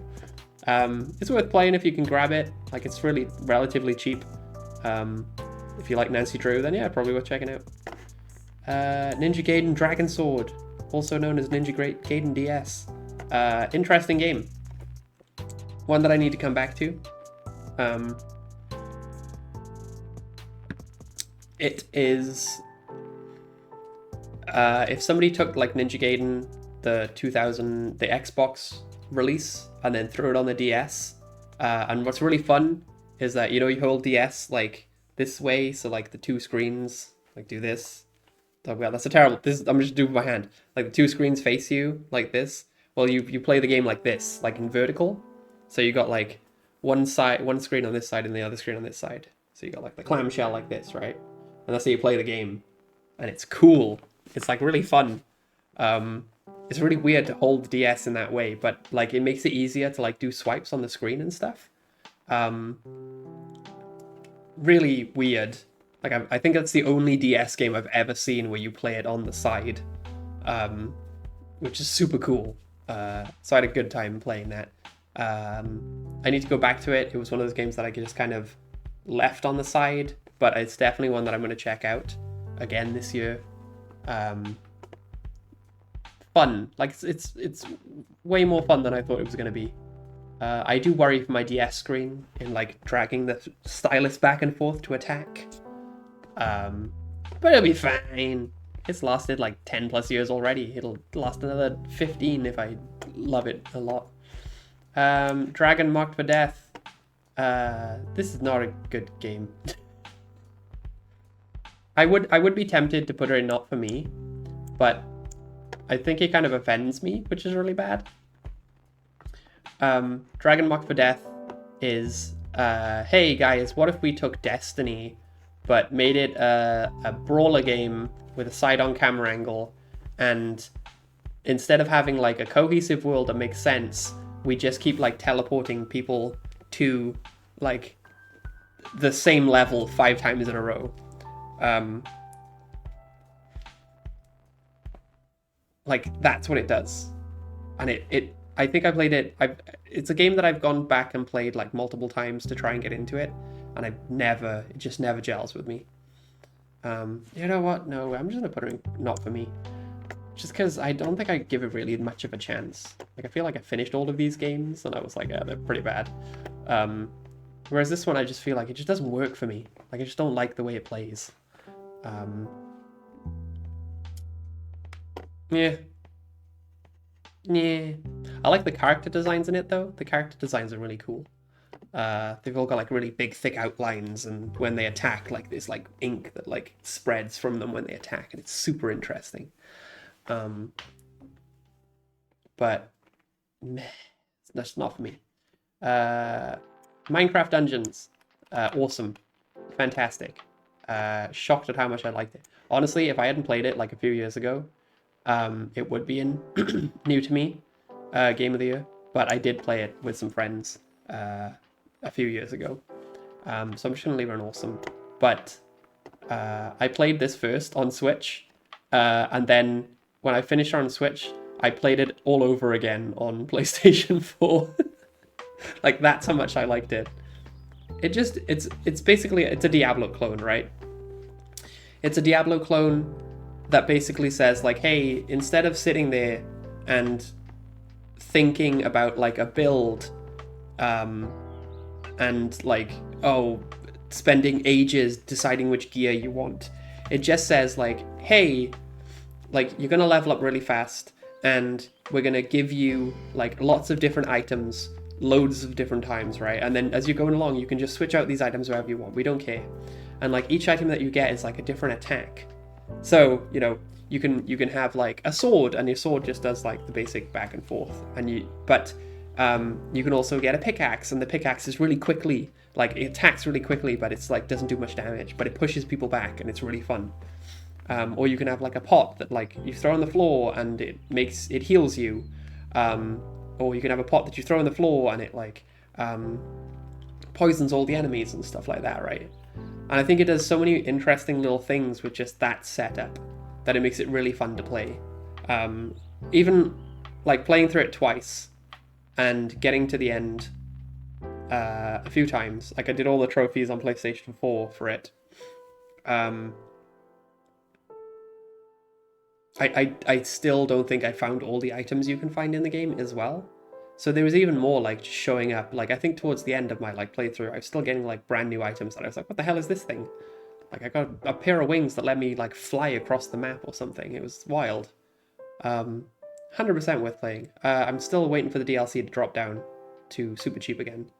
And then I'm going to grab the DLC because I really enjoyed Minecraft Dungeons quite a bit. Like same like vibes as like Stranger Paradise. Minecraft Dungeons was like up there for that. It was just like, oh, this is cool and interesting, and I love this and cool and interesting. It's keep me entertained, and I'm having a good time playing it. That's what Minecraft Dungeons was. It's actually made me interested in playing Minecraft Legends, because I'd like to see what they do with Minecraft Legends. In there. Oh my god, hell yeah, dude. Oh, here we go. Faircroft's Antiques. So, this is a hog, as I was talking about with this like Cosmo thingy crappy game down here. This is a hog, and it's so good. Not because it does like anything spectacular. It doesn't. It's very, very, very basic. But what it does is, one, it has Selena Gomez as the main character, because the main character looks like Selena Gomez, and I tell myself every time I play it, I'm just playing as Selena Gomez because it makes it 10 times more funnier. But also, it's so straightforward in what it's doing, of just being like a very basic hog, that it like recreates the vibes of a like a Hallmark movie. And it's the only series of like hog games that really capture that Hallmark movie like presence or vibe. Just could say vibe. Because like the stories are so like just I feel like I'm offending this, but I'm not. Like it's very basic, and I love how basic it is. It's just really weird to say. How like the story for that entire game, and hogs live and die in their story. Like there's a lot of puzzles. Like when you played one hog, you probably played all of them because they reuse puzzles all the time. And this is no difference. Like I think I played Faircroft's Antiques. There's like 5 in the series, and I played 3 of the 5, and I think I've seen the same mechanics and puzzles throughout all 3 games so far. I don't think they're going to add anything new in the next one. But yeah, it's the basic part of it that I just really love. Like the story of it is like you play as this like you play as Mia Faircroft, who is an antiques dealer, and she's an antiques restoration person. And Basic Puzzles with Selena Gomez. Oh my god, I would love that. If there is a game called Basic Puzzles with Selena Gomez, I am there. That is my kind of game. Like you just show up and you help this little town out, and it's so cute. It's just so freaking cute. Like you show up to like do like, oh hey, I'm here to like fix this like mural or something, right? And then what happens is that you find out about like the people in the town, and you start talking to them, and you find out who they are, and then all the characters are really nice, and it's really pleasant, and it's just a good time. It also has like, my favorite character in there is this like American dude. It all takes place in Scotland, by the way. This one does. And there's this American dude who shows up who's got like Scottish heritage, and so he just like starts dressing in like kilts and starts talking in like a Scottish accent because he's like so convinced that he's like, because of his Scottish ancestry, he's like, he loves Scotland so much, right? And everybody in town just kind of accepts it. Everybody in town just goes, oh yeah, don't worry about him. He's harmless. He just really likes Scotland. Like, and he just accepts it. And like, there's even one part where like you're talking to him, and his like Scottish accent drops, and he starts talking American, and like, and the main character's like, wait, I thought you were Scottish, and he's like, oh no, I'm American. I just really like Scotland. It's so ridiculous. I just loved it. I loved it. Every bit of it. I can't wait to play more of them. Faircroft's Antiques. Top tier. Very basic. Loved every moment of it. Oh, another one. Okay, so another surprise. I would put Icewind Dale in new to me. But I think there's new to me game of the year, but I think there's an issue with Icewind Dale. Is that for people who don't know, this was like one of the first games that like BioWare made.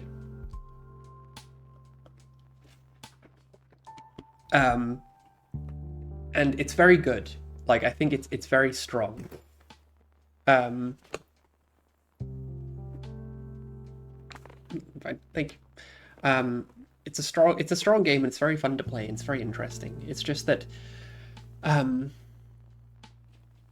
when you look at it like what it is at the time of it, it's very strong. But I know what comes after. Like, and I think that's the problem with it, is that if I played it when it first released, I'd be like blown away by it. But because I know what comes after Icewind Dale, and I know like there's like a bunch of stronger games that came after it, like Baldur's Gate and Neverwinter Nights and everything else. Like, Icewind Dale is the prototype for what set everything else up. And even like some games at the time, like it was the same time as like Fallout and all stuff like that, you know. Like, Icewind Dale is very good. It's your top-down RPG situation, you know. Baldur's Gate 3, if you've seen Baldur's Gate 3, then you've seen Icewind Dale, but just in like, you know, lesser version of it.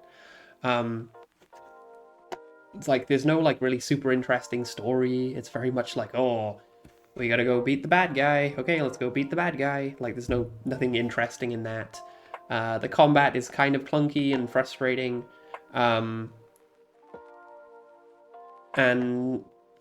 But saying all that, I still had a good time playing it. Like, I don't think there was an hour of, like, a moment of Icewind Dale that I didn't enjoy. Like, I was frustrated sometimes, but still enjoyed it. And there's moments where it was very strange, and I still enjoyed it. Overall, the prototype for everything that came after has a very good foundation with Icewind Dale. And I enjoyed a lot of what I played with it. Also helps that I played it on Steam Deck, and it works perfectly on Steam Deck. Like, fantastic. I had to change some stuff around, but apart from that, great game. Great stuff. Oh man, oh god, here we go. This is a bit of a shocker for me. Oh my god, mouse. I need a new mouse. Pokemon Ultra Sun. If you know me, you know that I hate Pokemon Sun and Moon. Pokemon Sun and Moon, apart from Pokemon Scarlet and Violet, are the worst Pokemon games. No, that's not true. Pokemon Diamond and Pearl are the worst. Diamond and Pearl are awful. Anyway, we should do a tier list of Pokemon. I'll upset a lot of people by doing that. Ultra Sun, on the other hand, as much as I hated Sun, Ultra Sun I had a good time with. Like, I think they smoothed out a lot of stuff in Ultra Sun. Where they took out a lot of like awkward bits between chapters. Like, I feel like cut a lot of the story out that made the game like stronger in general. Like, it's not the best Pokemon game ever made. I think it's still okay, but I was surprised at how much I enjoyed it. And something that might also influence that is that they didn't release a new Pokemon game this year. So I was Pokemon hungry, and that's the only Pokemon game I haven't played is Ultra Sun. So I was like, all right, fine. I'll just get Ultra Sun and I'll play that instead. And so, being the only Pokemon game I could play this year, I was like, all right, cool. It's pretty okay. Also, first time I've ever done like a team that consists of Pokemon that don't evolve, which was interesting. So, you know, I had like Mimikyu, I had, oh god, I don't even remember Mimikyu. Oh my god, why can I only remember Mimikyu? This game is so memorable that I forgot my entire team. I had Mimikyu on my team. Mimikyu's great. I love Mimikyu. They're very fun. They're a cute Pokemon. I get why people like them now. SteamWorld Quest. SteamWorld Dig even. I did all the trophies in this game this year. Which was a bit of a... Oh my god, mouse, please. Which was a bit of a thing. It's very involved. But I did it, and I enjoyed it very much. SteamWorld Dig is still great. I'm glad people like Mimikyu. Mimikyu's cute. SteamWorld Dig is good. Great little Metroidvania. Great little, like, digging, puzzly game. Very fun. Very interesting. It's also great playing it when you've got to beat the entire game in under 3 hours, and it's very stressful. But I think I finished it like 4 or 5 times this year to get all the trophies, and it's still fantastic. Still a great game. Oh god. Wonderful 101. Wow, what an absolute just train wreck. So, let me tell you my experience about Wonderful 101. First off, I kept dying in the tutorial, which is never good. Game Design 101, make sure your player understands how to play your goddamn game. Just refused to tell me what I was doing wrong. Like, every time I played, like, I even recorded a video on my phone and sent it to my friends, and they were like, what are you doing wrong? And I'm like, I don't know, what am I doing wrong? Like, tell me, like, I need to know, like, what have I done wrong here? And they're like, I don't get it, I just don't get it. I was like, neither do I, like, what's happening? So eventually I figured out what is wrong. I had to, like, when you draw, like, a circle, you have to draw, like, the perfect width of a circle, which is insane, which is just, like, absolutely wild, right? So I did that, and then I got through the tutorial, and I was like, oh, this is kind of fun and interesting. And then the more I played, the more it just got more and more frustrating. Even to the point where, like, I got to a door, like, I got to the end of a corridor, right? And I didn't know what to do, and I was trying everything, and nothing was working. And as Goose said, right, I handed the control to Goose, and I was like, what the hell am I doing wrong here? Like, can you see? And both of us were just like, I have no idea what I'm doing. Like, I think, like, at that point, I just gave up. I was just like, I don't want to play this anymore. I think there's, like, a fun... What I'd really like to do... So I was playing the Switch version, right? I'd love to get this on Wii U and see the difference. Because the game basically... Like, the game is made for, like, dual screens, I think, at the end of the day. And the way that they dealt with on Switch is that they, like, overlaid the two screens on each other. So, basically, you're playing, like, the second screen on the first screen, and it's just, like, ghosted out, right? So you get, like, this weird imprint on the second screen, which doesn't really work. It looks like crap. So I'd love to get it on the Wii U so that I can see, like, hey, like, there's something happening on the first screen. Okay, like, look down at the second, and then you get, like, a better idea of what you're supposed to do, right? Because when you do the overlay, it just doesn't work. Which is frustrating. I wanted to like it, and I just don't. But maybe on the Wii U it plays a lot better. But yeah, it just... Man, I just can't get over that it kills you in the tutorial multiple times and then refuses to let you know why you are dying. And then you get to a point in the game where it just goes, oh no, sorry, we're just not going to tell you what to do now. You're just stuck. And I'm like, alright, cool, I guess I'll just stop playing then. Which is a bit of a shame. I did really want to like it. It does have a really fun attitude, by the way. Like, I think it's really, like, funny.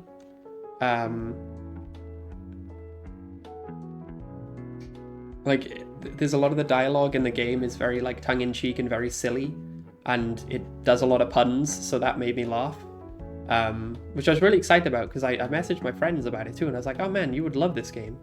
And then like their message back was like, no, I didn't like it at all. Like it was really funny, but it's really frustrating to play. And I was like, oh, fair enough. Yeah, doing a single screen, yeah. It's like really sad that there's a lot of really good experiences on the DS.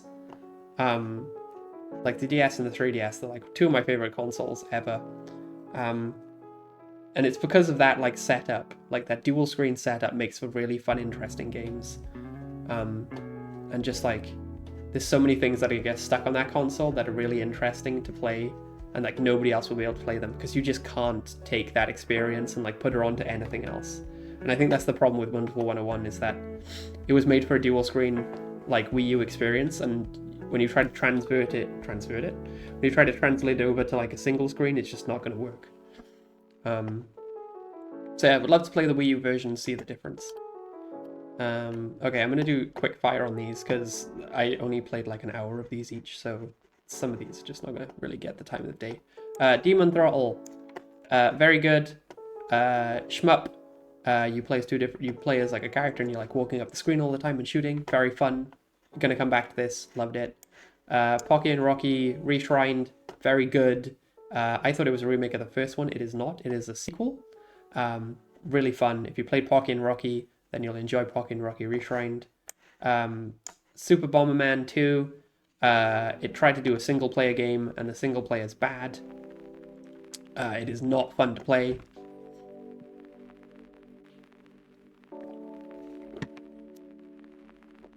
I wanted like a Bomberman Adventure style single player and it's nothing like it. Multiplayer, however, fantastic. It's Bomberman, thumbs up. Single player bad. What is this? This is Ninja Saviors. A little brawler game where you just like walk to the side and beat people up. A lot of fun. Only played like an hour of it. Gonna come back to it though because it is super fun. Like it's got a lot of like little hidden mechanics. Like if you do like crouch jumping and like punching, you get like different moves and stuff. So really interested to explore that.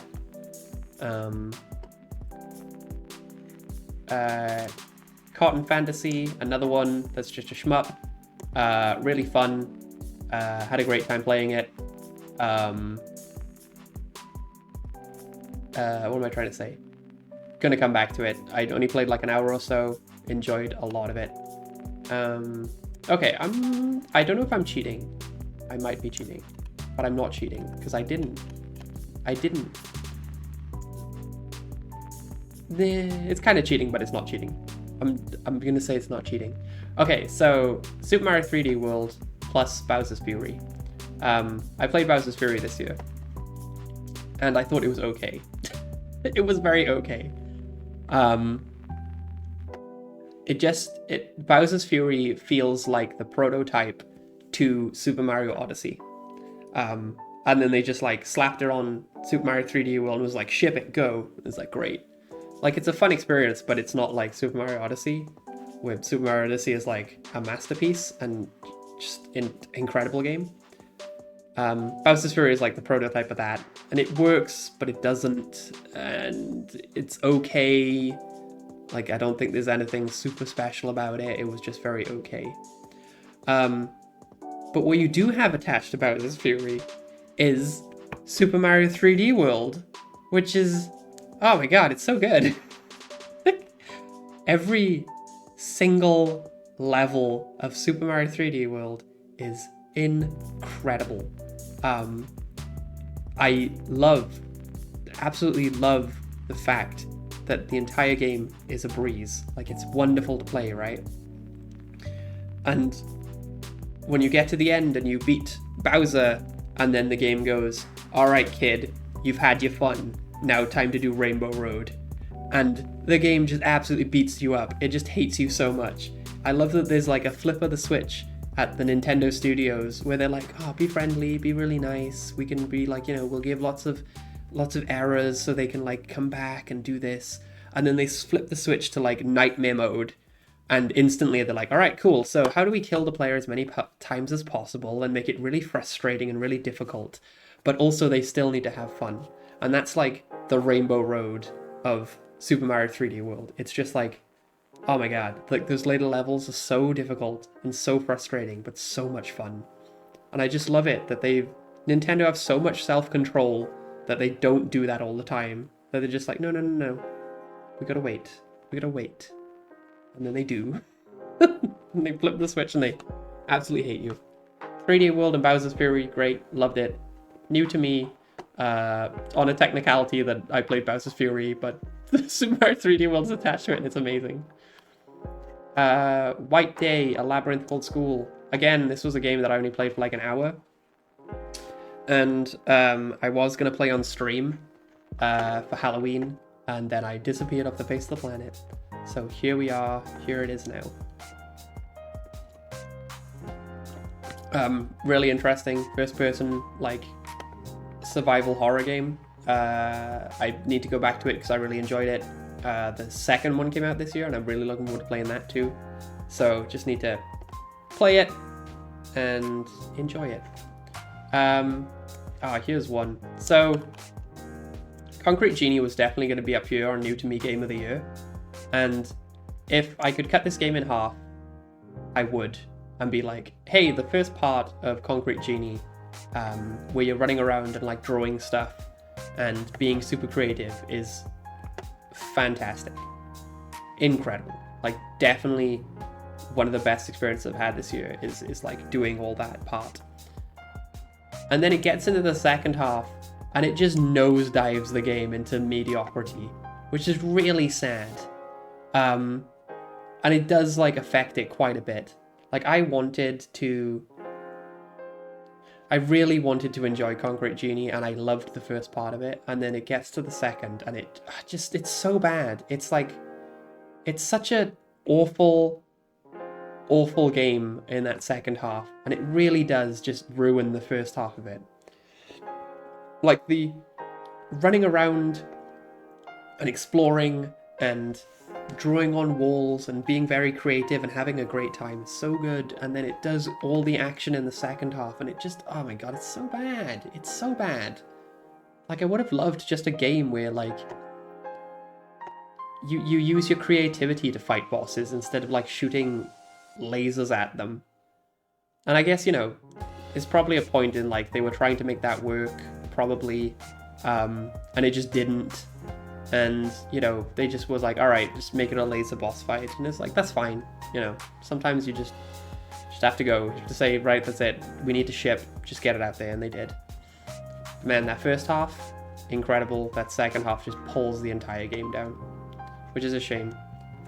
Plants vs. Zombies, Battle for Neighborville. Oh, man, really wanted to like this game. It was bad. Still played 120 hours of it this year, so that's pretty cool, huh? Overall, just not a great experience, Battle for Neighborville. It was a solid experience in the... No, it wasn't. Just a lot of it is bad systems on bad systems. Like, they tried to create a game where they wanted to balance everything, and it made the entire game feel generic and boring, which is really bad. Like, you know, it's a third-person shooter that was released in the age of, like, character shooters, and the Garden Warfare 2 felt more at home as a character shooter than Battle for Neighborville. And that's just kind of disappointing. And you could look at it as like a cynical thing and be like, oh, they just did it to sell skins. And I think there is some of that in there. Like, that is part of it, I think. But as a whole, like, the experience just doesn't work as well as the second game. The second game is, like, incredible. Like, I can't recommend Plants vs. Zombies Garden Warfare 2 enough. It's an unbalanced mess. It is. Like... It is a nightmare, that second game is. But man, will you have so much fun. Like, you will have so much fun playing that second game than you would have playing Battle for Neighborville. Really disappointed by it. I wanted to like it more. It just wasn't there. Icewind Dale, Heart of Winter. I didn't play enough of this, but what I have played, really enjoyed. I actually think it's a big step up from the first Icewind Dale. This is the expansion to Icewind Dale, by the way. The second game, the expansion is like a big step up. There's a really interesting like mystery going on. Like you get summoned to an island where winter is taking over and you need to find out what the hell is happening. So the mystery is really interesting. Like it isn't like, oh, Big Bad is doing big bad things. It's like, oh, here's this little town that you need to like help. Heart of Winter, I'm really excited to play more of this year. Burling Men at Sea, really interesting. We played this on stream. I think this is the last game I played on stream, maybe? No, it's not. The Underworld was. Really short. You can get through like the game in like 10 minutes, I think. But very fun little adventure game. It's just really interesting. Like a bunch of Nordic mythology. That's really interesting to just jump into and explore. Really enjoyed it. Very good. Liked her a lot. Oh, look, it's Pipifunnel. Pipifunnel 2 Horse Adventure Farm. This is a horse girl game. So if people know me, I'm a horse girl in spirit. I want to love the horse girl game. I do. I want to be part of it. I want to be the horse girl. But one, I'm terrified of horses. They scare the crap out of me. But I love the idea of them. Not the idea of horses. That's weird. I love the idea of horse girl games, right? So it was very funny. My dad was at like a boot sale and he was like messaging me and being like, do you want this game? Do you want this? Do you want that? And I was like, yeah, get me the horse girl game. And he was like, are you sure it's a horse girl game? And I was like, yeah, Dad, I'm sure. So he gets it for me. And then I get home and I play it. And I don't know, it just wasn't for me. Like, I think the game is very weird. Like, before you even get your horse, the game is like, yo, bro, here's like 3 different dudes you can date. And I'm like, I just want a horse, man. I just want to hang out with my horse and like clean my horse and go on adventures with my horse. But the game's like, no, date this guy. And I'm like, I don't want to do that. I just want to play the horse girl game. Yeah, but boss, I'm pretty sure there is a horse girl game for me. I've actually bought another one recently. And there's also like, there's this game designer who writes this blog called The Main Quest. And she is a horse girl, like, through and through. And it's her goal to design the ultimate horse girl game. And for everybody who doesn't know, the ultimate horse girl game is actually Red Dead Redemption 2. And Red Dead Redemption 1. Because the horses are amazing. They're incredible. It's really funny. Like, the amount of work that went into the horses in Red Dead Redemption 1 and 2 is, like, incredible. And you can be a horse girl in Red Dead Redemption 2. You can just run around and be a horse girl, and it's hilarious. But yeah, the game designer who does that blog, she's working on, she just released one called, like, Emerald Valley, I think it's called. But she is also working on another one that's a traditional horse girl game, but with like a twist where you play as a horse girl who is part of a tribe of horse wranglers that lived in like okay, I don't know where the place is, but like the Genghis Khan era. And so the goal is to like, you don't go and fight anything, like you don't fight people, like it's you trying to help the horses and defend the horses during like this really bad time essentially. And it looks incredible. Yeah, I think a lot of people are hoping that it pops off and she gets like all the credit she deserves, because her blog is really good and she's a very good game designer as well. Like, I think she's maybe been a bit hampered by the fact that she has to, like, release a Horse Girl game every year. And I think this is the one where she's like, all right, we're going to take our time and get it done, you know?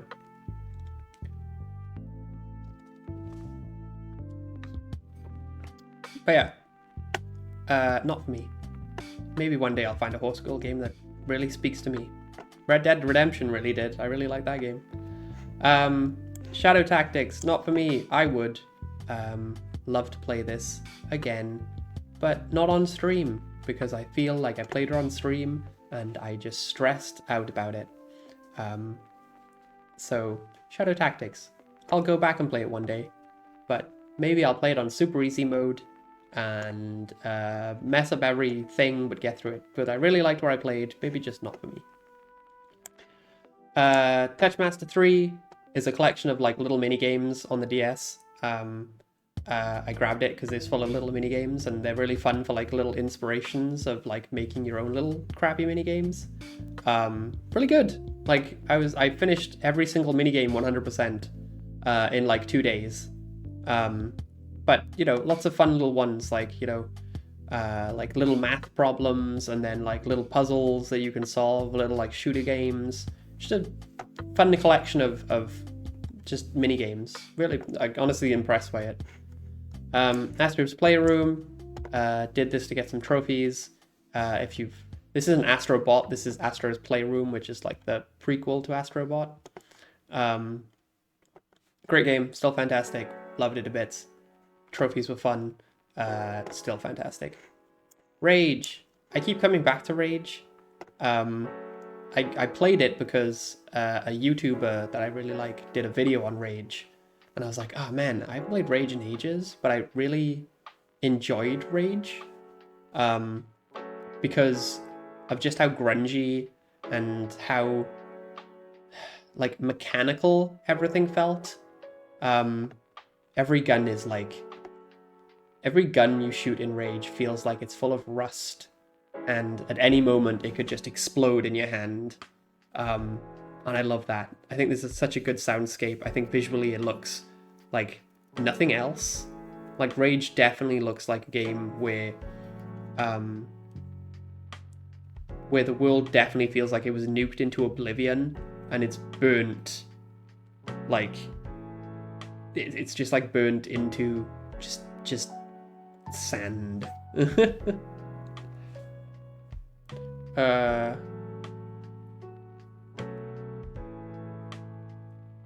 Hey,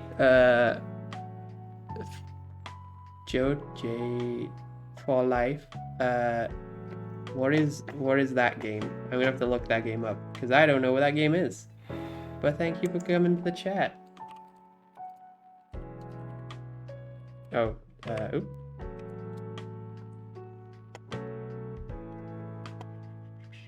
Oh, it's a Roblox game. I've not played Roblox. Yeah, I need to check out Roblox. It's a game that I've been putting off for a very long time, but I do need to check it out. There's a lot of really cool experiences in Roblox that I've not been part of, but yes, I should check that out. Thanks for the suggestion. I will definitely put off Roblox for a good reason. Yeah, there's a lot of interesting creativity in Roblox that I haven't really jumped into, but I'll get there one day. There's a lot of video games out there, you know? Okay, moving on. Life is Strange 2. Let me just throw this up here for a second. Oh my god, mouse. There you go. There you go. But yeah, welcome to the chat. If you got other suggestions for games, then let me know. I do appreciate it. So we played Life is Strange 2 on stream, and we only played the first episode. And I'm gonna be honest with you. I am scared to go back to that game. Life is Strange 2 is by far one of the most emotionally draining games I've ever played in my entire life. I think it's one of the most emotionally draining, like, pieces of media I've ever played, I've ever experienced in my entire life.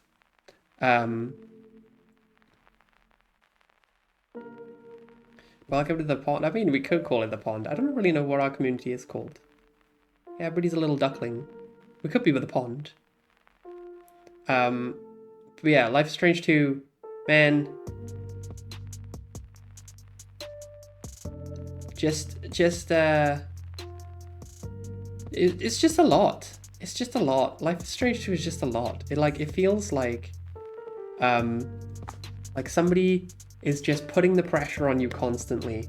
It's just like it felt like somebody was like just gripping my heart and chest really tight and just kept pushing. And I feel like after we finished, and we only did episode 1. We only did episode 1, right? Just episode 1. After it, I felt like my entire body was tense the entire time. And we walked away from it, and I didn't want to play the second episode because I was like, oh my god, I can't. I might have an actual emotional breakdown on stream if I play more of this game. I don't know if other people feel the same. I feel like a lot of people from what I've seen, people hate on the second game. Oh, J2 for life. Thank you for the follow. Sorry. I feel like when people talk about the second Life is Strange game, they're all just sad that it's not a sequel to the first one. Everybody's just like, oh yeah, why can't we play as why can't we just play as Chloe and everybody again? And it's like, well, the world is bigger. And I feel like people just hate on it because of that. Which is fine, it's all good. But yes, I am definitely scared to go back and play the second episode of Life is Strange 2. Motion Drain, it's Echo, the Marvel thing, Echo, for life? Or Jato? Is that the Marvel Echo? No? Oh, okay. That's the only Echo I know.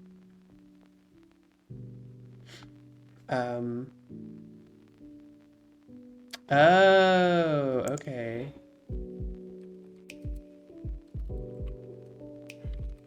Do I know that one? Itch.io.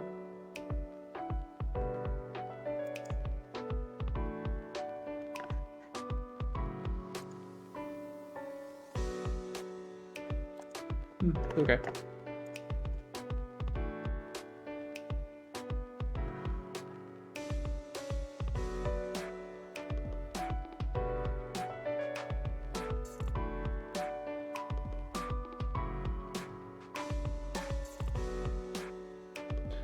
Okay. Okay. Maybe I'll check it out. It's a psychological horror furry thing. I mean, I mind the furry stuff. Furry stuff's okay. Okay, I'll have to check that out. I've not heard of it before, but it's on my list now. I'll add it to the list. So yeah, Life is Strange 2. I'll go back and play it one day. I will. I will do it on stream as well. It's just... It's a lot, man. It's a lot. And yeah, as you said, boss, that prequel episode, the Captain Spirit thing, oh my god, I should not have played both of those back to back. Jesus Christ. Just... Oof. That was a bad day. That was a bad day.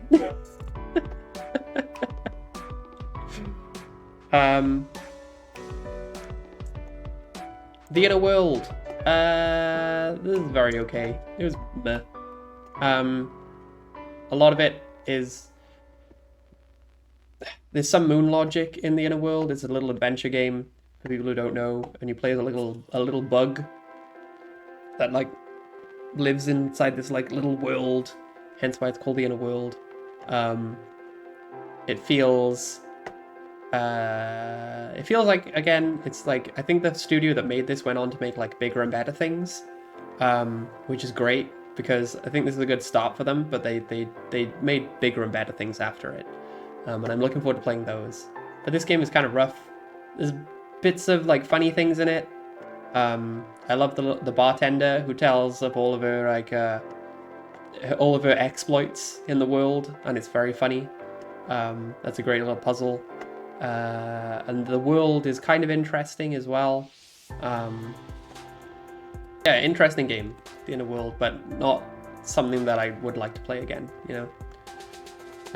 Silent Hope. Shocked by this one. I think this came out in like 2023. But Silent Hope is like Diablo meets a very super casual farming simulator. So basically you have like 9 protagonists, and each of them represent like a different job. I think it's 9, it might be 7. You have a number of protagonists. Each of them represents like a different job on the surface. So you have like the surface layer, and then you have this pit that you jump into. When you jump into the pit, it becomes like a Diablo game, right? You run around, you kill enemies, and you run someplace else, and you kill more enemies and whatnot, and you collect loot, and then you go back to the surface. But on the surface is you have like these other characters who are like, I'm gonna, like the blacksmith and the alchemist and the I don't know, the farmer and other things like that. And so you go to the top and you like talk to them and they do stuff. But each one is like a different combat option too. So you can be like, okay, I'm gonna play as the farmer this time. The farmer like has like a spear, and they go in and they have like a whole bunch of different attacks that they can use. And you know, you kind of just do that. And I just really enjoyed it. Like, I don't think it's anything to write home about. Like, I don't think it's like a game that's gonna change the world, but what I played of it I really liked. It's also interesting, like the gimmick of the game is that nobody knows how to speak in the world, so everybody's like, nobody has voice lines, which is really interesting, because I think from like an economical like game design point of view, they save money by not doing that. And it just makes for a very interesting game. Again, nothing to really write home about in terms of the story. It's still your generic RPG. Gotta go fight the big bad. Let's go fight the big bad. That thing. But good. If you really want to like mess around with an RPG for a bit, and it's really cheap, I would highly recommend Silent Hope. Super Mario Party, let's just throw that in awesome. Mario Party's great, love it, thumbs up. It's great stuff. What more do we need? Oh my god, Golden Axe 2. Okay, so controversial. Golden Axe is bad. I don't mean to be, I don't mean to harsh people. But Golden Axe is not a good game. The first one is not good. The second one is not good. I've not played the third one. The second one's even worse than the first one. It's just frustrating. Like, it's just not fun to play. There's nothing like, you know, in the same year that I played like Streets of Rage 2, I played Golden Axe, and Golden Axe like feels like the DNA of Streets of Rage 2, but just worse in every possible way. I wanted to like it, I didn't. Not a very good brawler. Yeah, it could you know, maybe the third one is better, but Golden Axe 1 and 2 are just not very fun. Oh god, I can't remember like the name of this game. This is the original release of Getsu Fumidan. That's what it's called. The original release of Getsu Fumidan on the NES that they ported to the Switch, but didn't translate anything. So you basically play this entire game in Japanese. Me and Goose played it, where she would like use the translation app on her phone, and then we'd have to like read the text and be like, what the hell are we doing next? At some point I gave up on that and I just watched like a Let's Play of somebody playing like the English translation so I could get the text. And then I basically played like the Let's Play alongside my gameplay and just did everything that I had to do. And then like stopped the parts where I needed to like get through puzzles and combat and stuff. But this is a really cool game. I think if it had the translation, it would be a lot easier and a lot more straightforward, but it doesn't, so that makes it a bit frustrating. But really good, like for an early NES game, just surprising how well it works. It has like an RPG / like Metroidvania style elements, where you have to explore the world and get like items to be able to continue, and there's like little shops you can buy power-ups from, and you can like power up your character by killing enemies and stuff. Like there's a lot involved in it that really make it stand out, especially during like the NES era. Really good. Like I enjoyed it far more than I thought I would. Solid. It's a solid game. Highly recommend it. I think the only way you can get it though is to buy like the special edition of Getso Fumadin. So unless you do that, you can't really play this game, but you can also emulate it if you want and do the fan translation of it, which I highly recommend. But yeah. Oh god, what is this called? I think this is called like Evelyn East and the Curse of Tutankhamun or something. This is another hog. It's a bad one.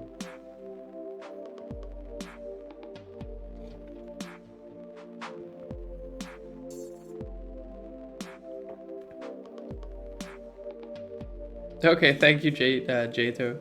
Much appreciated. Thanks for hanging out. I do appreciate it. I hope you enjoy the thing that you're gonna watch, SMTH. What is that? All I can think of is Shin Megami Tensei, but that's not what that is. Yeah, thanks for stopping by, Jato. Much appreciated.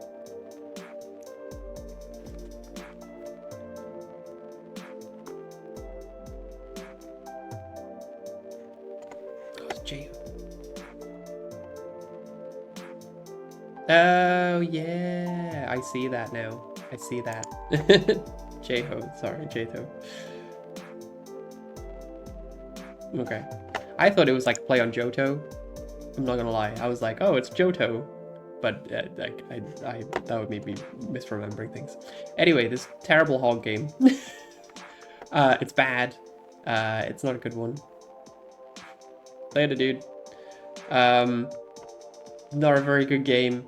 It hardly works sometimes as well. I think I had to like skip a few of the puzzles because like the solution just wasn't working. I was doing it right and the game was just like, nope, you're not doing it right. This is all bad. You're bad at video games. And I'm like, right, screw you. And I had to skip the puzzles, which is fine. That's not a bad situation. It was okay. It was not a very good game. Bad. Castlevania Circle of the Moon. Still playing it, still going through, having and enjoying it. This is a part of the Advanced Collection on Switch and whatever else you want to play it on. Enjoying it. I think it's very good. Not my favorite Castlevania, but hey man, it's Castlevania, so it's pretty good. All right, you ready for a rant? Okay. Right, let's talk about Ukulele. So, Ukulele is not a very good game. It's not. It's the developers even know that it's not a very good game because they're remaking it this year or last year, and they're calling it Ukulele, right? So they know it's a bad game. My issue with Ukulele is not that the camera sucks and that sometimes the movement's a bit jank and the level design is awful. Those are not my chief problems with it. My chief problem with it is its crappy attitude. And I can often forgive. Like, if it didn't have a crappy attitude, I would put her in Burr and I would not care, right? It'd be like, yeah, whatever. It's a very forgettable, easy, whatever game, right? But what really just absolutely slams her into the ground is its attitude. I would say that, again, if I had trash tier on this, like Ukulele and Front Mission 2 would be down there. Like, those two would live in trash tier. The problem is, like, with its attitude towards how it is and how it kind of like shows itself, or what it thinks about itself, right? Is that it has this like air of superiority where it keeps telling the player, oh, we're better than all these other games, right? Like, it keeps saying like, oh, nobody wants to play this type of game, and oh, all those other games are crap, and oh, let's make a reference to this game, and oh, it's terrible how crap that game is, right? And it feels like it's somebody who is like pointing at somebody else who is jumping over is an Olympic level athlete and is like sprinting around like a track, and it's pointing at them and going like, oh my god, like how crap they are. I can do better than that. And then they start running, and after like 5 seconds they're gassed and they're on the floor and they're like throwing up and they're like, oh god, I feel so crap, oh blah blah. And yet they're still like pointing at the athlete who just like ran that race with no issues and still laughing at them and being like, you suck. Like, that's where Ukulele is. Like, that's the attitude that it has, and it drives me absolutely mad. Like, I guess I said, I can forgive the camera, I can forgive so many just bad takes on this game. I just can't forgive the attitude. If there's something that they need to fix in Euchre and Replayly, is the fact that they need to take every bit of dialogue and written word that they have in the entire game and crumple it up and throw it away. Because they need to get rid of the crappy attitude the entire game has. That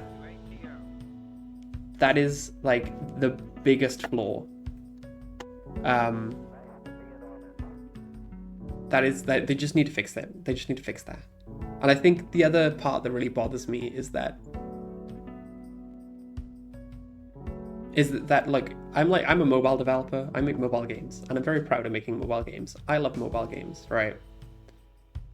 But man, they dunk on mobile games like all the time. They're just constantly just like, oh my god, we made this so hard, why didn't we just pay to get past it? And it's like, oh, we're not a mobile game, we wouldn't do that, right? And then they do like clones of like mobile games in the game. Like, they make like a Temple Run clone in the game, and the Temple Run clone is like, it's so bad. It is so bad. I've never, like, again, the analogy of them pointing at an Olympic level athlete and laughing and then saying we can do better and then just utterly failing is like incredible. And they don't just do it once, they do it like 5 times throughout the entire game. And I am just shocked at I just hate it so much. I just hate it so much. Again, the game itself, the crappy level design, the camera, all those parts of it, the combat, it would just sit in there, but it's that crappy attitude that just drags it down into like trash tier. They need to rewrite all the dialogue for Euchre and Replayly. They need to just kick that away and just make a world that they can like enjoy. Saying that, my other spin on this, there's a level in this game called Galaxy Gallows, right? If the game was entirely Galaxy Gallows, I swear to you, I swear to God, right? It would be up here. It would be like Game of the Year. Galaxy Gallows for Euchre and Replayly is incredible. It's one of the best levels I have ever played in anything. It is incredible because, okay, it's not the best level I've played in anything. That's a bit of an overstatement, but it's the best level in this game, and it's fantastic because it realizes that the game does not need these massive open worlds. It just needs islands and platforms, islands and bridges, and it runs with it. It runs with that idea of islands and bridges, and it makes this perfect level, and it's fantastic. It feels like a level that they made right at the end when they figured out how to make levels for the game, which is weird because you don't usually do that. You make the later levels first, and then you update them as you go along, and you make the first level last, because when you do that, you get a really good first level. You learn all the crap and you get that out of the way, and then you go, okay, cool, now make the best level. That's just how you do it. Always do your first level last. But that first level is definitely like a prototype level. Anyway, Euchre and Replayly, it's awful. It's so bad. I hope that in Euchre and Replayly they clean it up, and they take away that crappy attitude, and they do better. And again, I have to come back to that, like, that idea of, like, this was a Kickstarter game that was vastly underfunded. I don't know how much they got. I think they got like 3 million in the end. But, like, it still was not enough to make a game. Like, it's just not enough to make a video game. 3 million is a lot of money, but it's not a lot of money in making video game terms.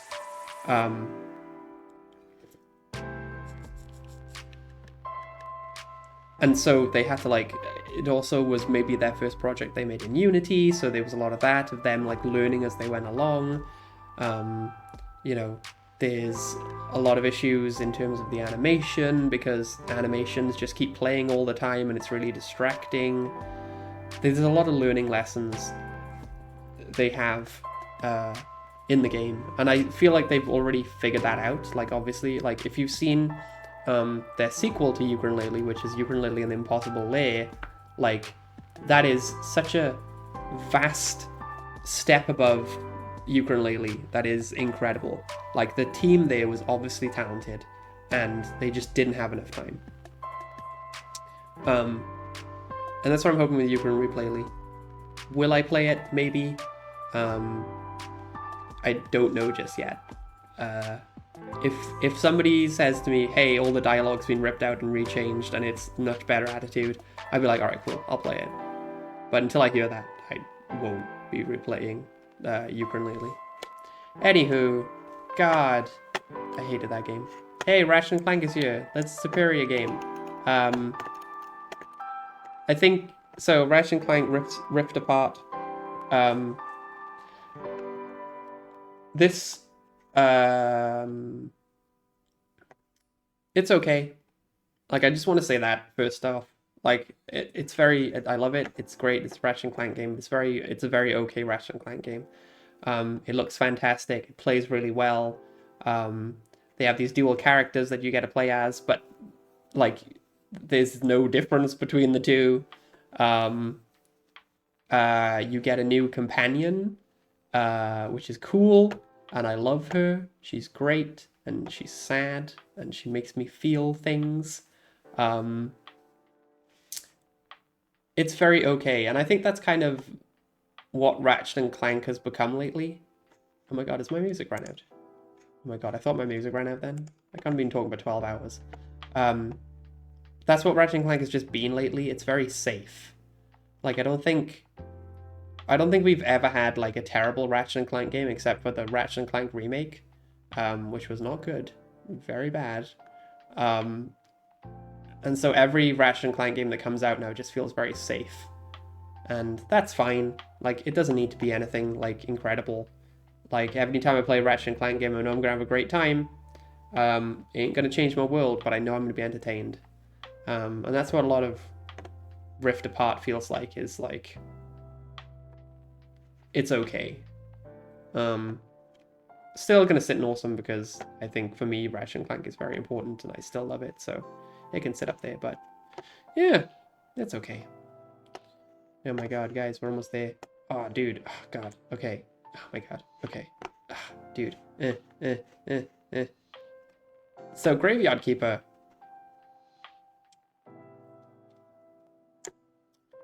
Graveyard Keeper is a game that I played a lot this year. I played a hell of a lot of it. Far too much of it. And it's good. It's good. Like, I like Graveyard Keeper. It's very okay. It's not great. I love the way that Graveyard Keeper looks. I love the world that Graveyard Keeper inhabits. I somewhat love the mechanics, but I don't really enjoy them because I don't really like farming games.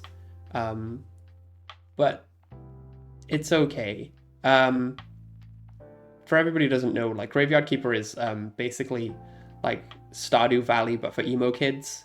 So instead of doing like farms and meeting townspeople and having a happy good old time, you basically are like, you bury dead bodies and you're a graveyard keeper. That's what you do, and you talk to the dead, and you sacrifice witches, which is not my favorite part. I hate that. and you fight monsters. But yeah, it's Stardew Valley for emo kids, and I really liked it.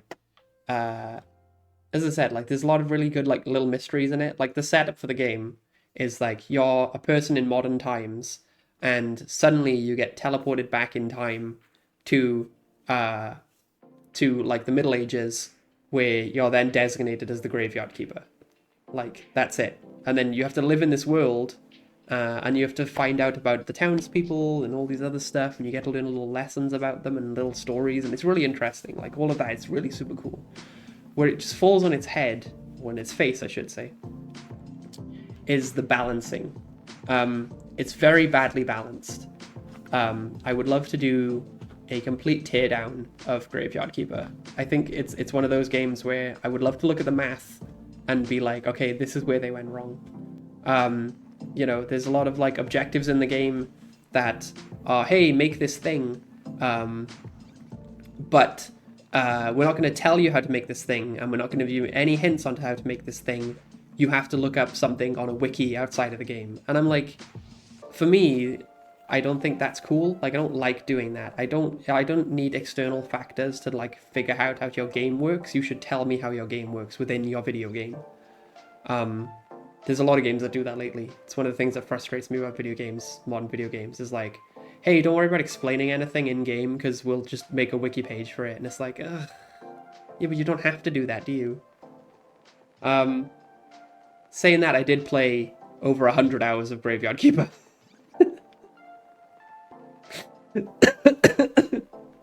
What is wrong with me? I finished it. I enjoyed it. I just wish it was better balanced. I just wish there was a better balance on that game. So much so. Ugh. Do play it though. If you want to play, I do recommend Graveyard Keeper. Just don't try and finish it. Like, 100%, like, enjoy the world. But don't try and finish it. It is not worth finishing. But being able to, like, interact with the people in the town and getting to know them a bit is really fun and interesting. It is not worth finishing. The grind to the end is horrendous. Shovel Knight. Treasure Trove. Shovel Knight is great. I don't really have much else to say about it. I really like it. I really enjoy it. I go back and play it every now and again, hence why it's here. I still have not played the other story modes, which I should. That tea is cold. But I just keep playing the first game, because I like it a lot.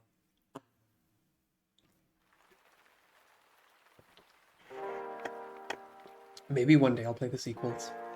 Costume Quest 2. I played this on Halloween, or I got this Halloween-ish. So I played it actually on Halloween day, on Halloween night, and finished it in like one sitting. It's okay. The problem with Costume Quest 2 is that Costume Quest 1 exists, so if you played the first one, then you've most likely played the sequel, because there's no difference between the two. Definitely feels like it was made on a very small budget, and they were like, look, you just need to ship it, and they were like, okay, cool, we'll just ship it, and they did, and it was fine. Yeah, it's okay. If you enjoyed the first one, you'll enjoy the second. That's about it. Medal of Honor, oh my god, I played this because I wanted something to play while I was just, like, bored. This is, like, the 2011 remake of Medal of Honor that's set in, like the Afghanistan War or something, in the Middle East, oh my god, where is it? The Gulf War? Second Gulf War, I think. And it's not very good. It is, on a technical level, terrible. It runs like crap. And on a gameplay level, it's pretty boring. And on a narrative level, oh man, there is so much hoorah in this game. There's an entire, like, group of soldiers whose literal only words in the entire game is just going, hoorah, hoorah, hoorah. Like, that's all they do. Honestly, it feels like somebody who made it and wrote the dialogue and did all the cutscenes were, like, just messing around. Like, it feels like that. Like, it feels like a... I want to say like a pastiche, but I don't know if I'm using that word correctly. It feels like a pastiche. I'm gonna run with it. I don't care. Of like other military shooters, but nobody's gets the joke. It's so weird. Like there's like scenes in the game where it shows like the incompetence of like military personnel as well, which is very weird. There's one scene in the game where like some like general dude like blows up his own troops because he was like, we need to use the bombs, and so he like shoots missiles at like some targets on the floor and like kills his own troops and is like, whoopsies. It's like, what? Like it's like, all right, whatever, dude. It's not very good. I don't recommend playing it. I'm excited to play the second one because I feel it's even worse. So let's do that at one point. Another Crab's Treasure. So, in a fight between Granblue Fantasy Relink and Another Crab's Treasure, they're pretty tied in like my two favorite games of the year. Like Dragon's Dogma 2 and 20 Small Puzzles are fantastic games and I really enjoyed them, but man, I loved these two. Like honestly, like they sit at the top of like the games of the year list. Both for very different reasons. I loved just spending lots of time in Granblue Fantasy Relink, a lot of it. I love spending time in Granblue and in Another Crab's Treasure, but also just mechanics and themes and characters and music and man, everything about Another Crab's Treasure was perfect. The best way I can compare this, because we played it on stream, is like Another Crab's Treasure is everything that Flintlock wasn't. Like I wanted Flintlock to be Another Crab's Treasure, and it just does not live up to it. Another Crab's Treasure is perfect, absolutely perfect. What it feels like is somebody looked at a Souls-like game and had played a lot of Souls-like games and knew exactly what to replicate while also adding their own spin on things. Like Another Crab's Treasure is, what if we made a Souls-like but also made it a platforming game? And so you have like platforming sections and Souls-like sections and all this other stuff in there, and it's just fantastic. And the narrative and the underlying themes of the entire game of like recycling and reusing and like taking care of the environment and things like that are like woven throughout every single bit of it. Like I've never seen a game that plays so well, but also at the same time it just hits like narrative beats perfectly. It is genuinely like a game that I still think about. Like I'm still thinking about it now. I'm still thinking about, man, I could go back and play that again. Like that's the sign of like a true game of the year. That's what Another Crab's Treasure is. It is like 100%. Man, I would love to do a video about Another Crab's Treasure and just how much they just nail it. Because it genuinely is incredible. That, Granblue Fantasy Relink, two of my like ultra game of the years. Fallout 76.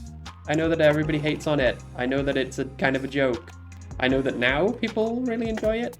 I think it's like realized what it was. Fallout 76 is a game that I play when I need like a quiet space. I play Fallout 76 wrong and on purpose, because Fallout 76 to me feels like a holiday game. And the best way to describe a holiday game is to say that when you play, you're not necessarily there to achieve goals, but you're there to experience like a new environment. And Fallout 76 is huge, like it's massive. And whenever I play, I always just like, I don't look at goals. I don't even have like anything open to say like, go do this next quest.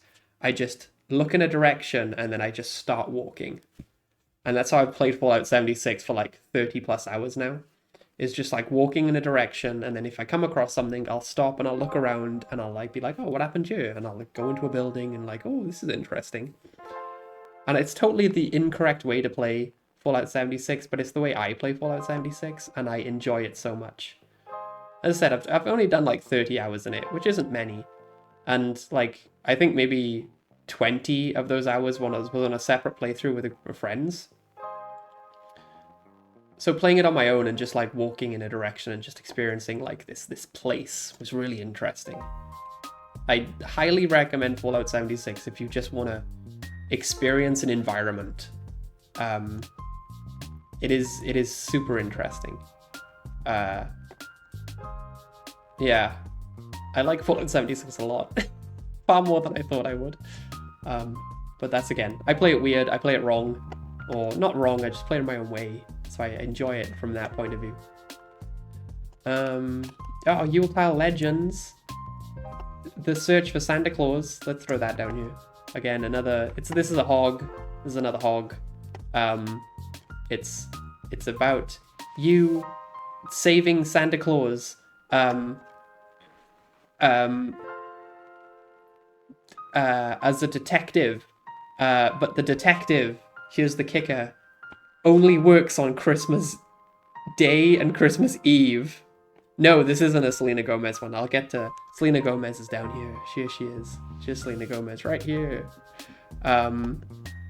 So Yuletide Legend is about a detective that only works on Christmas Eve and Christmas Day, right? That's it. She has no other job. She just works on Christmas Eve and Christmas Day and solves Christmas crimes. And she's not like a magical creature. She's literally a human being who just works on Christmas Eve and Christmas Day. So I don't know what the hell she does for the rest of the year, but she is ready on Christmas Eve and Christmas Day. She is ready to solve crime. Christmas crime, by the way.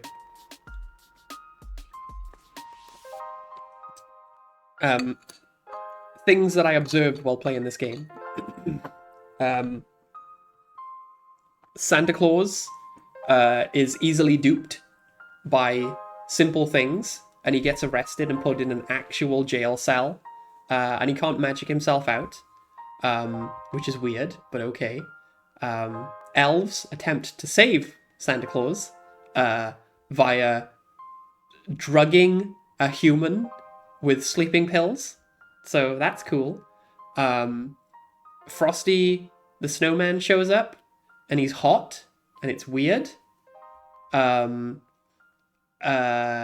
Oh, the detective, like, her name is like something very generic, like, I don't know, like Diane Butterly or something, right? And my brain was like, okay, that's weird, right? Like, why call the game Yuletide Legends, right? Because obviously it's like a Christmas thing, Yuletide Christmas, right? Why would you not call the detective like Diana Yuletide, right? Because then the title works into like the story where she's like Detective Yuletide, right? And she could just be a normal detective. She doesn't have to be like a Christmas detective, right? And so like the elves could show up at a door and be like, oh my god, you're the exact detective we needed. You're Detective Yuletide. Your name is basically Christmas. And she could be like, no, that's weird. I'm a detective like 365 days of the year. It's just a coincidence my name's Detective Yuletide. Right? Like, how did somebody not see that? Like, that's so simple. Why do you not just call it Detective Yuletide? Anyway, weird things in this game. She gets a present, and a magical Christmas tree shows up in the front of her house, and she just goes, this is normal. This is just normal. This is my everyday life, is that a Christmas tree shows up, and it's totally normal. So all these insane things I'm talking about would not, like, honestly, it'd be here. I'd be like, but whatever. Because those are fun. Those are, like, really weird, right? What really drags it down is that, you save Santa, right? You save Santa, and then the game doesn't end. It goes, oh no, somebody realized that we released this game the same year as Frozen 2. We should do a Snow Queen thing. We should put Snow Queen in here. And so you save Santa, and then you gotta go and do a whole Frozen Snow Queen thing. And I'm like, I just want to save Santa, bro. I don't want to do this. I don't want to do this Frozen thing. I don't want to do that. And then you have to go and do the Snow Queen thing, and it's really boring. I saved Santa. I'm done for Christmas. I'm good. Anyway, it's Yuletide Legend. It's okay. It's very weird. Why is she not called Detective Yuletide? I don't know. Somebody should have called her Detective Yuletide. It's stupid. As you can see, we're in the Christmas period. This is like December now. From like here on, we're in December. Some of the games as well that we finished are like destroyed in December. I don't know if people know that I do this thing where I pick like 10 games in December and I try and finish them before the end of the year. So Cthulhu, Legacy of Kain, Chrono Trigger, and Panic and Funkatron was part of those, and then the other ones I just didn't get around to playing. But I did finish Cthulhu Saves Christmas, so that's one for destroyed in December. And Cthulhu Saves Christmas is very okay. If you know who the Zeboid Games people are, they're very good at making like just small RPGs. They're very straightforward. I think they're made in Game Maker, but they've got like a very silly personality. Like Cthulhu Saves Christmas is like, I think their fourth one, but they made other very good, like very okay games, I'd say. You know, like Breath of Death 7, which is like a play on like RPGs of old, like Final Fantasy and like Breath of Fire and things like that. And so they got lots of references to like old RPGs and whatnot. And then their other one, which was the most famous one, I think, is Cthulhu Saves the World. And you play as Cthulhu and you have to save the world, and it's very okay. And then at some point, I think they released another game, but I think Cthulhu Saves Christmas is like the fourth game they made. And it's good. It's like okay. I enjoyed my time with it. This is the second Christmas I tried to play through it. I played through it last year. Well, tried to, and then just totally dropped it. But this year I made an effort to like finish it. So, yeah, it's fun. It's very silly. It's like, what if we take Cthulhu and we put him in like a weird Christmas movie, and then he has to save Christmas, because if he saves Christmas, Santa is going to let him destroy the world. Because Santa has to give people everything that he wants, that they want. And Cthulhu wants to destroy the world, so they have to save Santa to destroy the world. Which is very funny.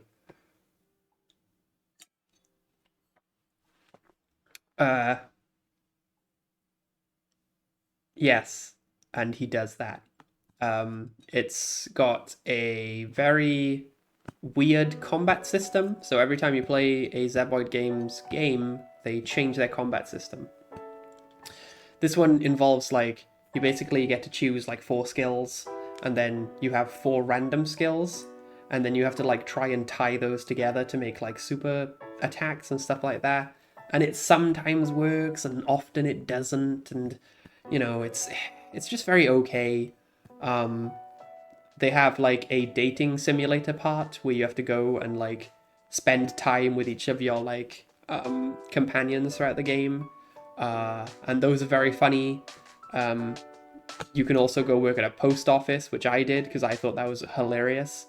You can also go work at a soup kitchen where Cthulhu proceeds to steal all the soup from homeless people. I'm okay for now. I think I'm just gonna get through these and then we're done. But yeah, it's okay. Like, it's a good Christmas game. If you want to play it, like, check it out. It's very good. Very enjoyable. Very good game. I'm going to break my rules again. I'm totally going to break my rules because I need to talk about it and how incredible it is. Legacy of Kain, Blood Omen, the first one. This is the first one. Again, more people need to talk about this game. Like, I'm shocked once again that... Yeah, I'll have a tea afterwards, Goose. nobody talks about how fantastic this game is. I've played and finished this previously, like, years ago. But this is the PS5 remake version, not the remake, it's like the upscaled version that they put on the PS5, so I can pretend that it's new. It is incredible how modern this game feels. Like, how they never leave you in a situation where you never know what to do next, where within the first 5 minutes of the game, I'd say within the first, like, 10 minutes of the game, they give you fast travel, so you can fly around wherever you want and, like, go to the places that you need to go. There's a lot of, like, little Metroidvania elements where you can, like, kind of explore and, like, get to different places because you have, like, different forms. There are lots of different, like, spells and abilities that you unlock that, like, that allow you to approach combat in, like, different ways. The dialogue and the story are strong. You always know what's going on throughout the entire experience. You never get lost in anything.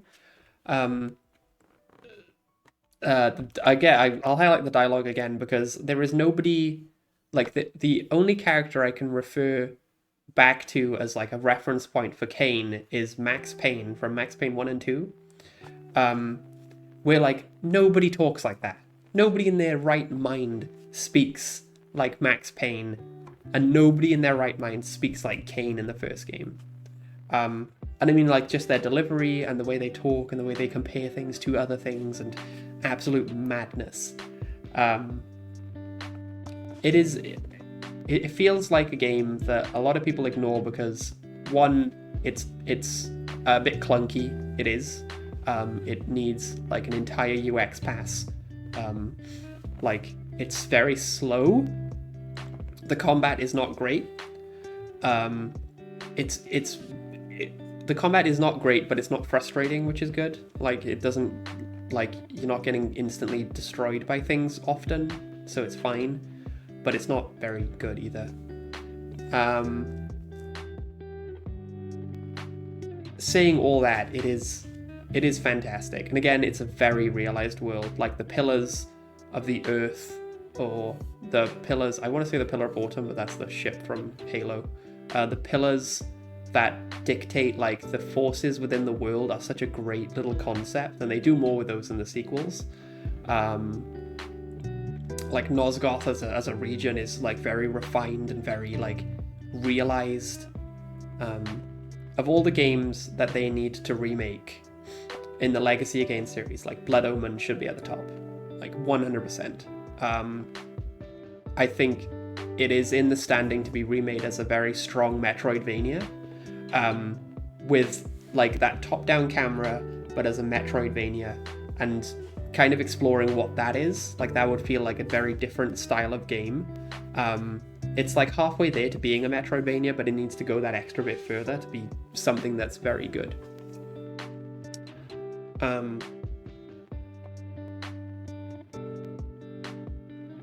Yeah, I just wish more people talked about it.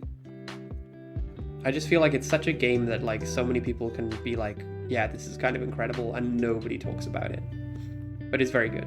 Blood Omen, Legacy of Kain, honestly, just it might be like a top 10 game for me. I played it multiple times now, and each time I play it, I'm just like, it's just something incredible. I'm gonna play down here. I know I shouldn't. I want to keep it up here, but I won't, because I played it, like, this is the third time I played it now, so I won't do that. That was me just cheating. I put it back. I'm sorry. Oh god. Hey, so this is a controversial one. Chrono Trigger is very meh. Is very bleh. I'm still playing Chrono Trigger, by the way. I'm still playing it, like, I play it before we go to bed, and I play it whenever I can for a bit.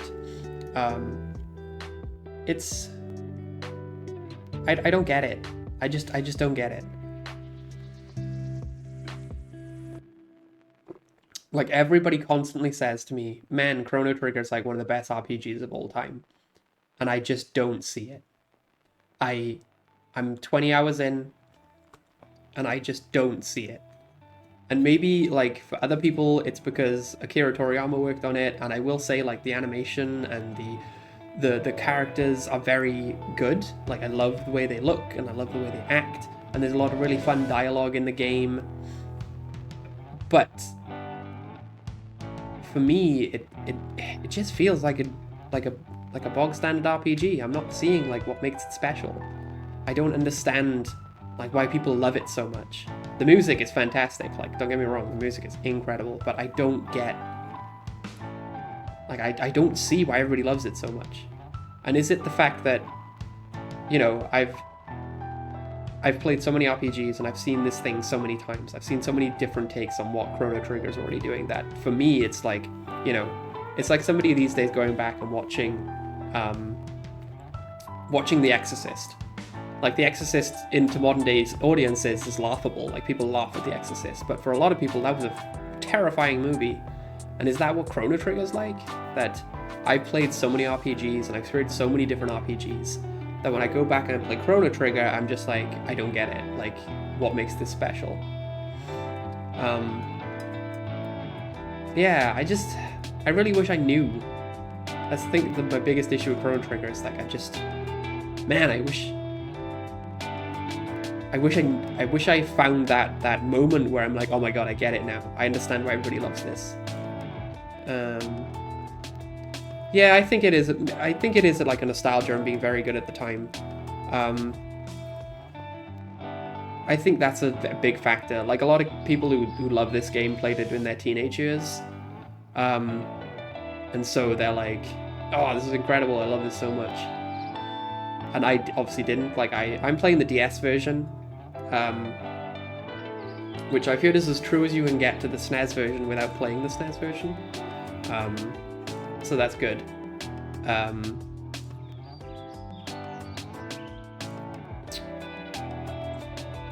Yeah, I just don't get it. Nostalgia probably plays a big part in it. Ooh, here's one. Hey, if you like co-op games and you've not played It Takes Two, you need to play It Takes Two. Me and Goose are still playing through it. Incredible. Just incredible. If you have, like, a partner or a brother or sister or a parent or anybody, if you can go find somebody on the street and tell them, hey, come play this video game with me, play It Takes Two with them. I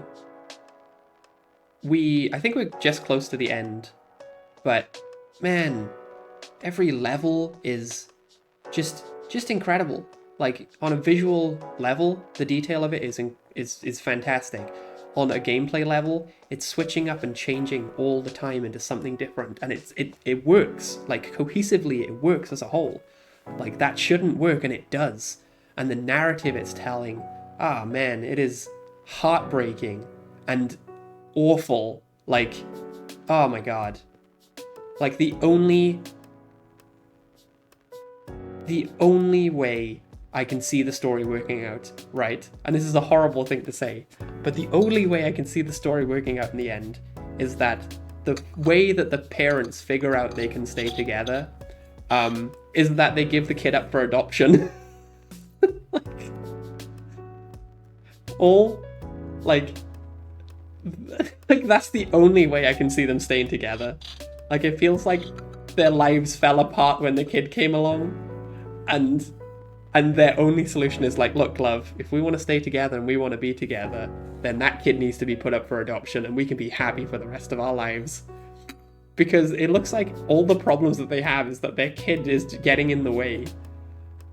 Just like, oh my god, like, that can't be the narrative they're telling, right? That can't be. Like, if it turns out in the end that they give the kid up for adoption and they have a happy marriage, I'll be like, wow, okay, that's a bit scary, but all right, you know, it's the story you wanted to tell, guys.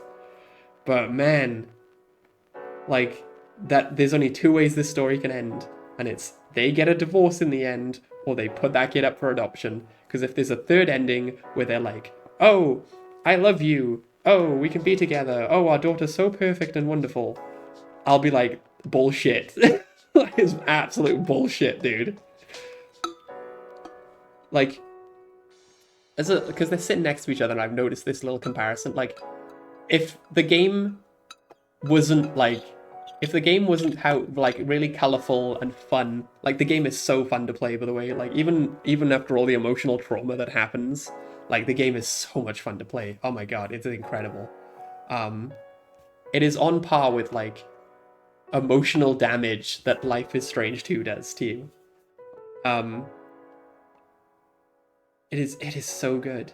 I knew that It Takes Two was good, but I just never realized how absolutely incredible it is. Like, I'm mad at myself for not playing it sooner. Like, that's what I feel like. But man, am I glad we're playing it. And I'm really excited to finish it. We'll finish it soon, Gus. But yeah, It Takes Two. Incredible. Like, you need to play it. Everybody needs to play it. Everybody. The Chasm, the Rift. This was a first-person shooter that I beat in like a day. And by a day, I mean like under 3 hours or something. It's not very good. It's okay. It's just like, have you played Quake? Cool, man. Then you've played Chasm, the Rift. But like a bad version of Quake.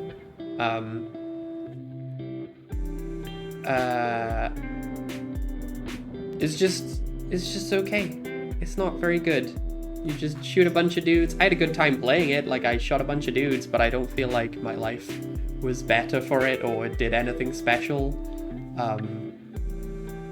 It does. So I think what the main gimmick of the game was that you could like shoot parts off like enemies.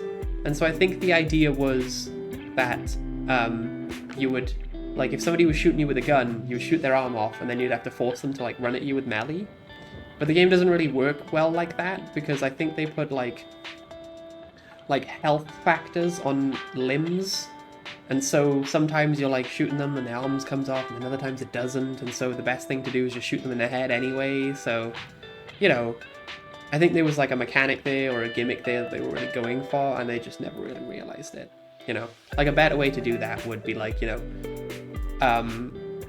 hey, like this character has armor or something, and so you have to shoot the straps off the armor so the weak point falls out and you shoot them in the chest and they die, right? And so it's kind of like you kind of juggling this like, oh, I need to damage them, but I need to effectively kill them situation. And yeah, I think there's something there, but they just never really realized it. Saying that, the studio that made this went on to make many, many other games. Including, but not limited to, Dead Island and Dying Light. So hey, the studio did very well for itself. Small beginnings. You start with like something that's not very good, and then you make things that make you get acclaim and make shitloads of money. Betrayer, you can go in for me too. This game started off really interesting. I installed it because I wanted something to just like play while I watched YouTube videos. And I think within like the first 5 minutes I was like, oh wow, oh, this is actually quite interesting. So I stopped the YouTube videos, I started the game over again and started paying attention. And I think after maybe like an hour or two, it like played its hand, and that was the entire game. Like, and the game just kept going. Like, if I played it and it ended within, like, maybe the first 2 hours, I'd be like, oh, yeah, it's pretty good. Like, it's very basic, but it's very good. Basically, like, imagine if you were playing Far Cry 3 and the base part where you gotta, like, run in and, like, take over bases was the entire game. But not very good. Like, a bad version of that. Like, that's what Betrayer is. And it goes on forever. Like, it's a game that plays its hand in the first, like, 2 hours, and then after that, like, you're going to be doing that for the next, like, 10 hours. And I bailed. I was rushing to the end at one point. I was just like, I'm going to just get there. I'm just going to get there, right? And even that was just too much. I was just like, I don't want to play this anymore. I'm done. So I just dropped it and moved on with my life. which is not something that I do often, but I do it sometimes. Don't know why I didn't do it for Front Mission 2, but I should have done it. Stupid idiot. Another Faircrafts Antiques. Of course it goes in awesome. They're fantastic games. Oh my god, I'm like running out of space on this thing. Where are we to? Am I good? Can I sit there? I can sit there, okay. This is the Christmas version. So Mia Faircraft, our Hope and Wonder, Selena Gomez, here she is. She goes home for Christmas. She lives in America. And she has to help out in town, of her own town where she grew up, to help bring broken toys to children. And it's very Hallmark, and everything works out perfectly in the end, and it's very nice, and it's very Christmassy, and that's all I can say about it. I enjoyed it quite a bit, and it's pretty big. It's like a few hours long, which is pretty weird for these hog games. They don't usually last more than an hour or two, but this is a pretty beefy one. It's like 6 hours I probably played of this. It's good. It's alright. I liked it. Oh, Toe Jam and Ilpanginic Funkatron. I'm gonna put that in Burr. I don't like this one as much as I like the first game. Like, it's also completely different. The first game is like a really weird roguelike game where you have to go and explore an island and collect treasure. Panic and Funkatron is a platforming game where you have to go and save Earthlings from Funkatron, because Earthlings decide to come to Funkatron, which is the planet that Toe Jam and Earl live on, and destroy a bunch of it because they're idiots. Humans are terrible. We should get rid of humans. Stop all humans. And so you have to run around and like capture humans and take them home. And it plays well. It's okay. I don't like it as much as the first one. I still need to finish it, so it's gonna stay in Burr for now. It might elevate to an awesome if I finish it, but it's okay. It has one mechanic that really annoys me. And it slows the game down like so much, where like you got this little like platforming, and you jump on the platform, and then you have to press jump at the right time to like jump even higher, but you take so long to come down, and you take so long to go up, and it's very slow, and it takes forever, and you have to do it multiple times to get to like really high platforms. And I really want to like redesign that mechanic so that like you land on the platform, and then you get like a meter that builds up. So you get like a do-do-do-do-do-do, and then you like press the button, you jump and launch yourself higher, right? And then you can move and jump through the air. Because I feel like that's much better than just like, okay, jump and then fall down and then jump, fall down, and just, oh God, it's so annoying. And if you like move and you don't land on your feet, you have to reset the entire thing as well. Oh my God, awful. Apart from that, enjoying it. It's the only part that I really don't like. The rest of it's pretty fun. Oh my God. Okay, let me tell you something about State of Decay 2. So this was gonna sit in Burr. It's a very okay game. It's a survival game where like you have to create a community of survivors in an apocalypse, third-person shooter, open world, relatively fun. If you've played the first State of Decay, then you've played the second State of Decay, because the only thing they add in the second State of Decay is multiplayer. And that's it. Everything else is pretty much the same. It's very okay. And I would honestly put this in Burr. And I was going to put her in Awesome. But then I got to the end. And it probably created one of my favorite gaming moments of the year. Which is that I got to the end of the game. And just before it was going to play credits and I was going to get the ending, I opened a menu because I was like searching through stuff and I didn't realize the game was ending. So I was just like still doing my thing of like searching for supplies and collecting ammo and stuff. And I opened a menu and the screen faded to black, but the menu stuck on screen. And I was like, oh no, it's going to do the cutscene. I gotta close this menu. So I closed the menu And then a second or two later, it crashes the desktop. And I was like, dip. Oh, well, I didn't get to see the credits. That kind of sucks. I'll have to just replay that mission again and play the game. So I was like, all right, not a big deal. I don't care. Whatever. I don't care. Meh. So I restart the game, and I select my community, and then the game goes, all right, time to start your new community. And I'm like, wait, what do you mean? It was like, time to start your new community. You gotta do this. But I'm like, no, I want to see the ending. And the game's like, no. What happened is that you did finish the game. And what we do is, when you play the final mission and you win, and you did win, we delete your save file, and then you've got to play the next save file. That's it. So I didn't get the ending. I didn't get the achievement. But it did create probably my favorite moment in gaming of this year.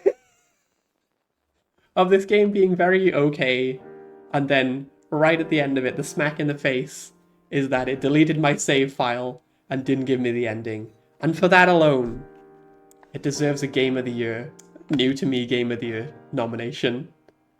It created my favorite moment just by being bad, and I love it.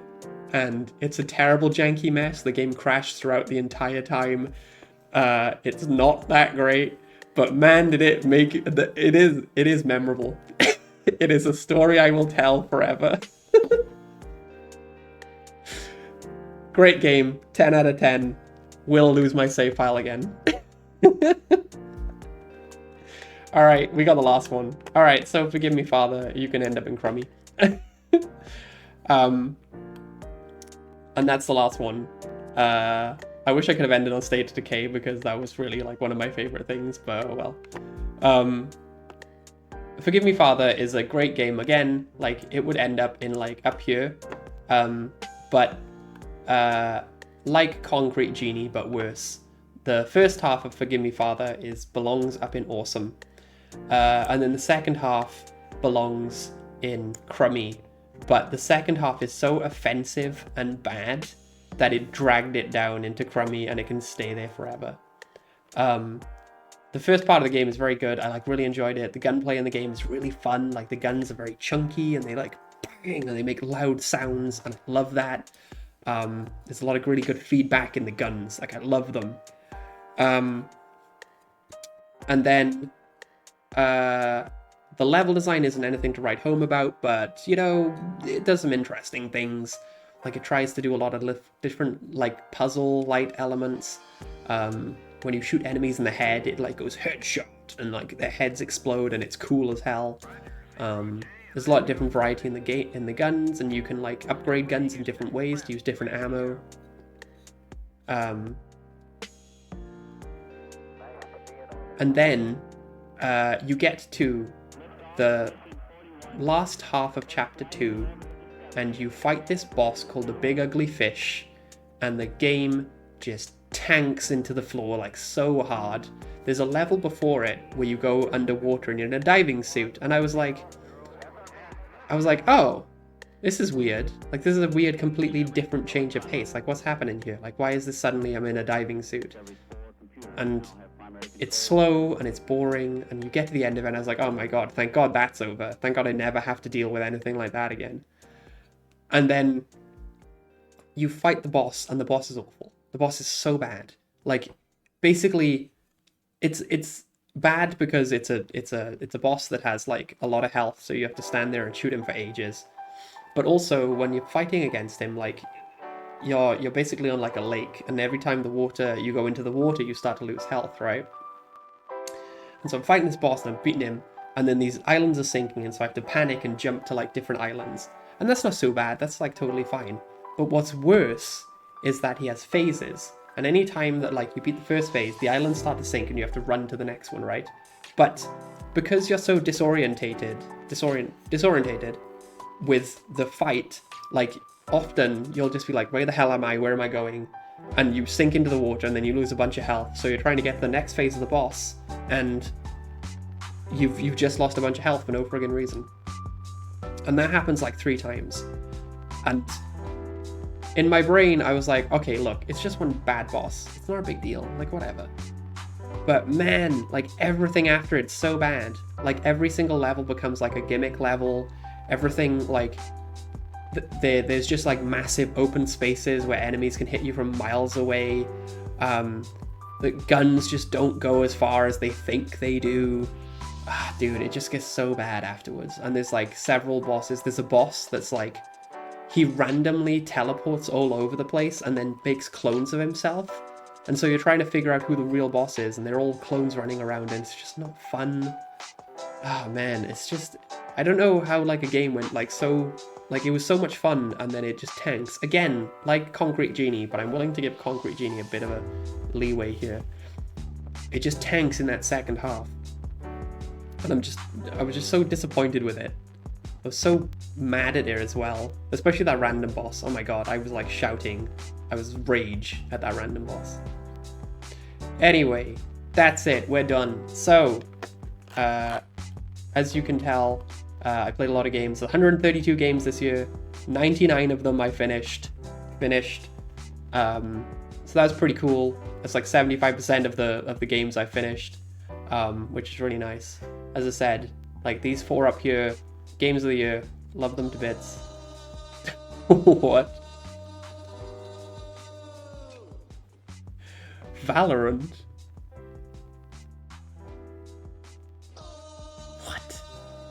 What? What is... Wait. Hang on. Why did Valorant just give a gift sub out? What? Thank you, boss, for gifting subs. I do appreciate it. Thanks to Gohan, Buzz, Dissocial, Neon, Azia, Jordash. You all get that gift sub. Thank you. Also, thank you to Valorant, the video game Valorant, for giving out a gift sub.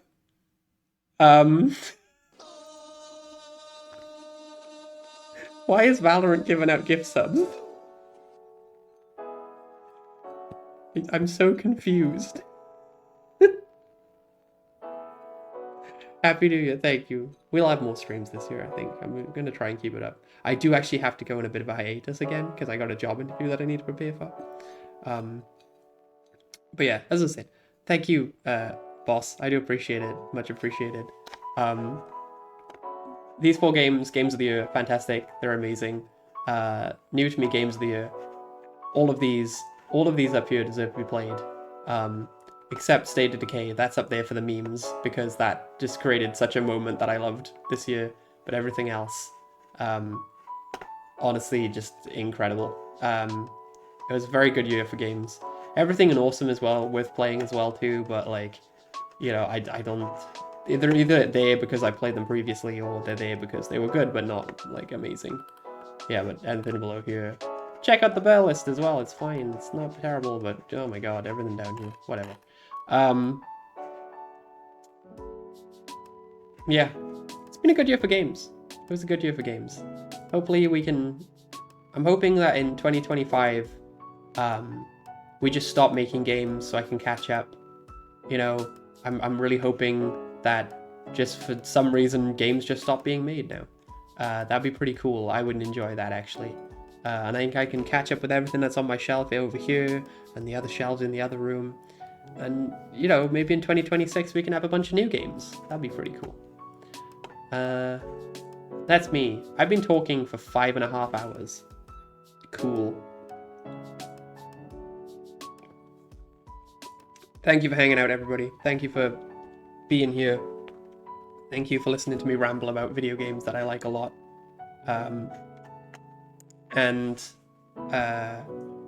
Here's 2025 with lots of new games. We got a lot coming out this year. I'm scared, but we'll get there. Yeah, so I'll probably be back in like a few days. As I said, I gotta prep for a job interview, so I'm gonna be doing that. But there will be more streams this year. I do promise that. I want to get back on it. I've got a whole thing that I want to do, so we'll be streaming a lot of games this year because I gotta do something. So we'll be seeing that. But yeah, thank you very much for hanging out. I do appreciate it. I shall catch you soon. Much love to all of you. How does one stop a stream? How do I stop? I forgot. How do I do this? Oh, I go in here. Okay, I got it, guys. I got it. I press a button. I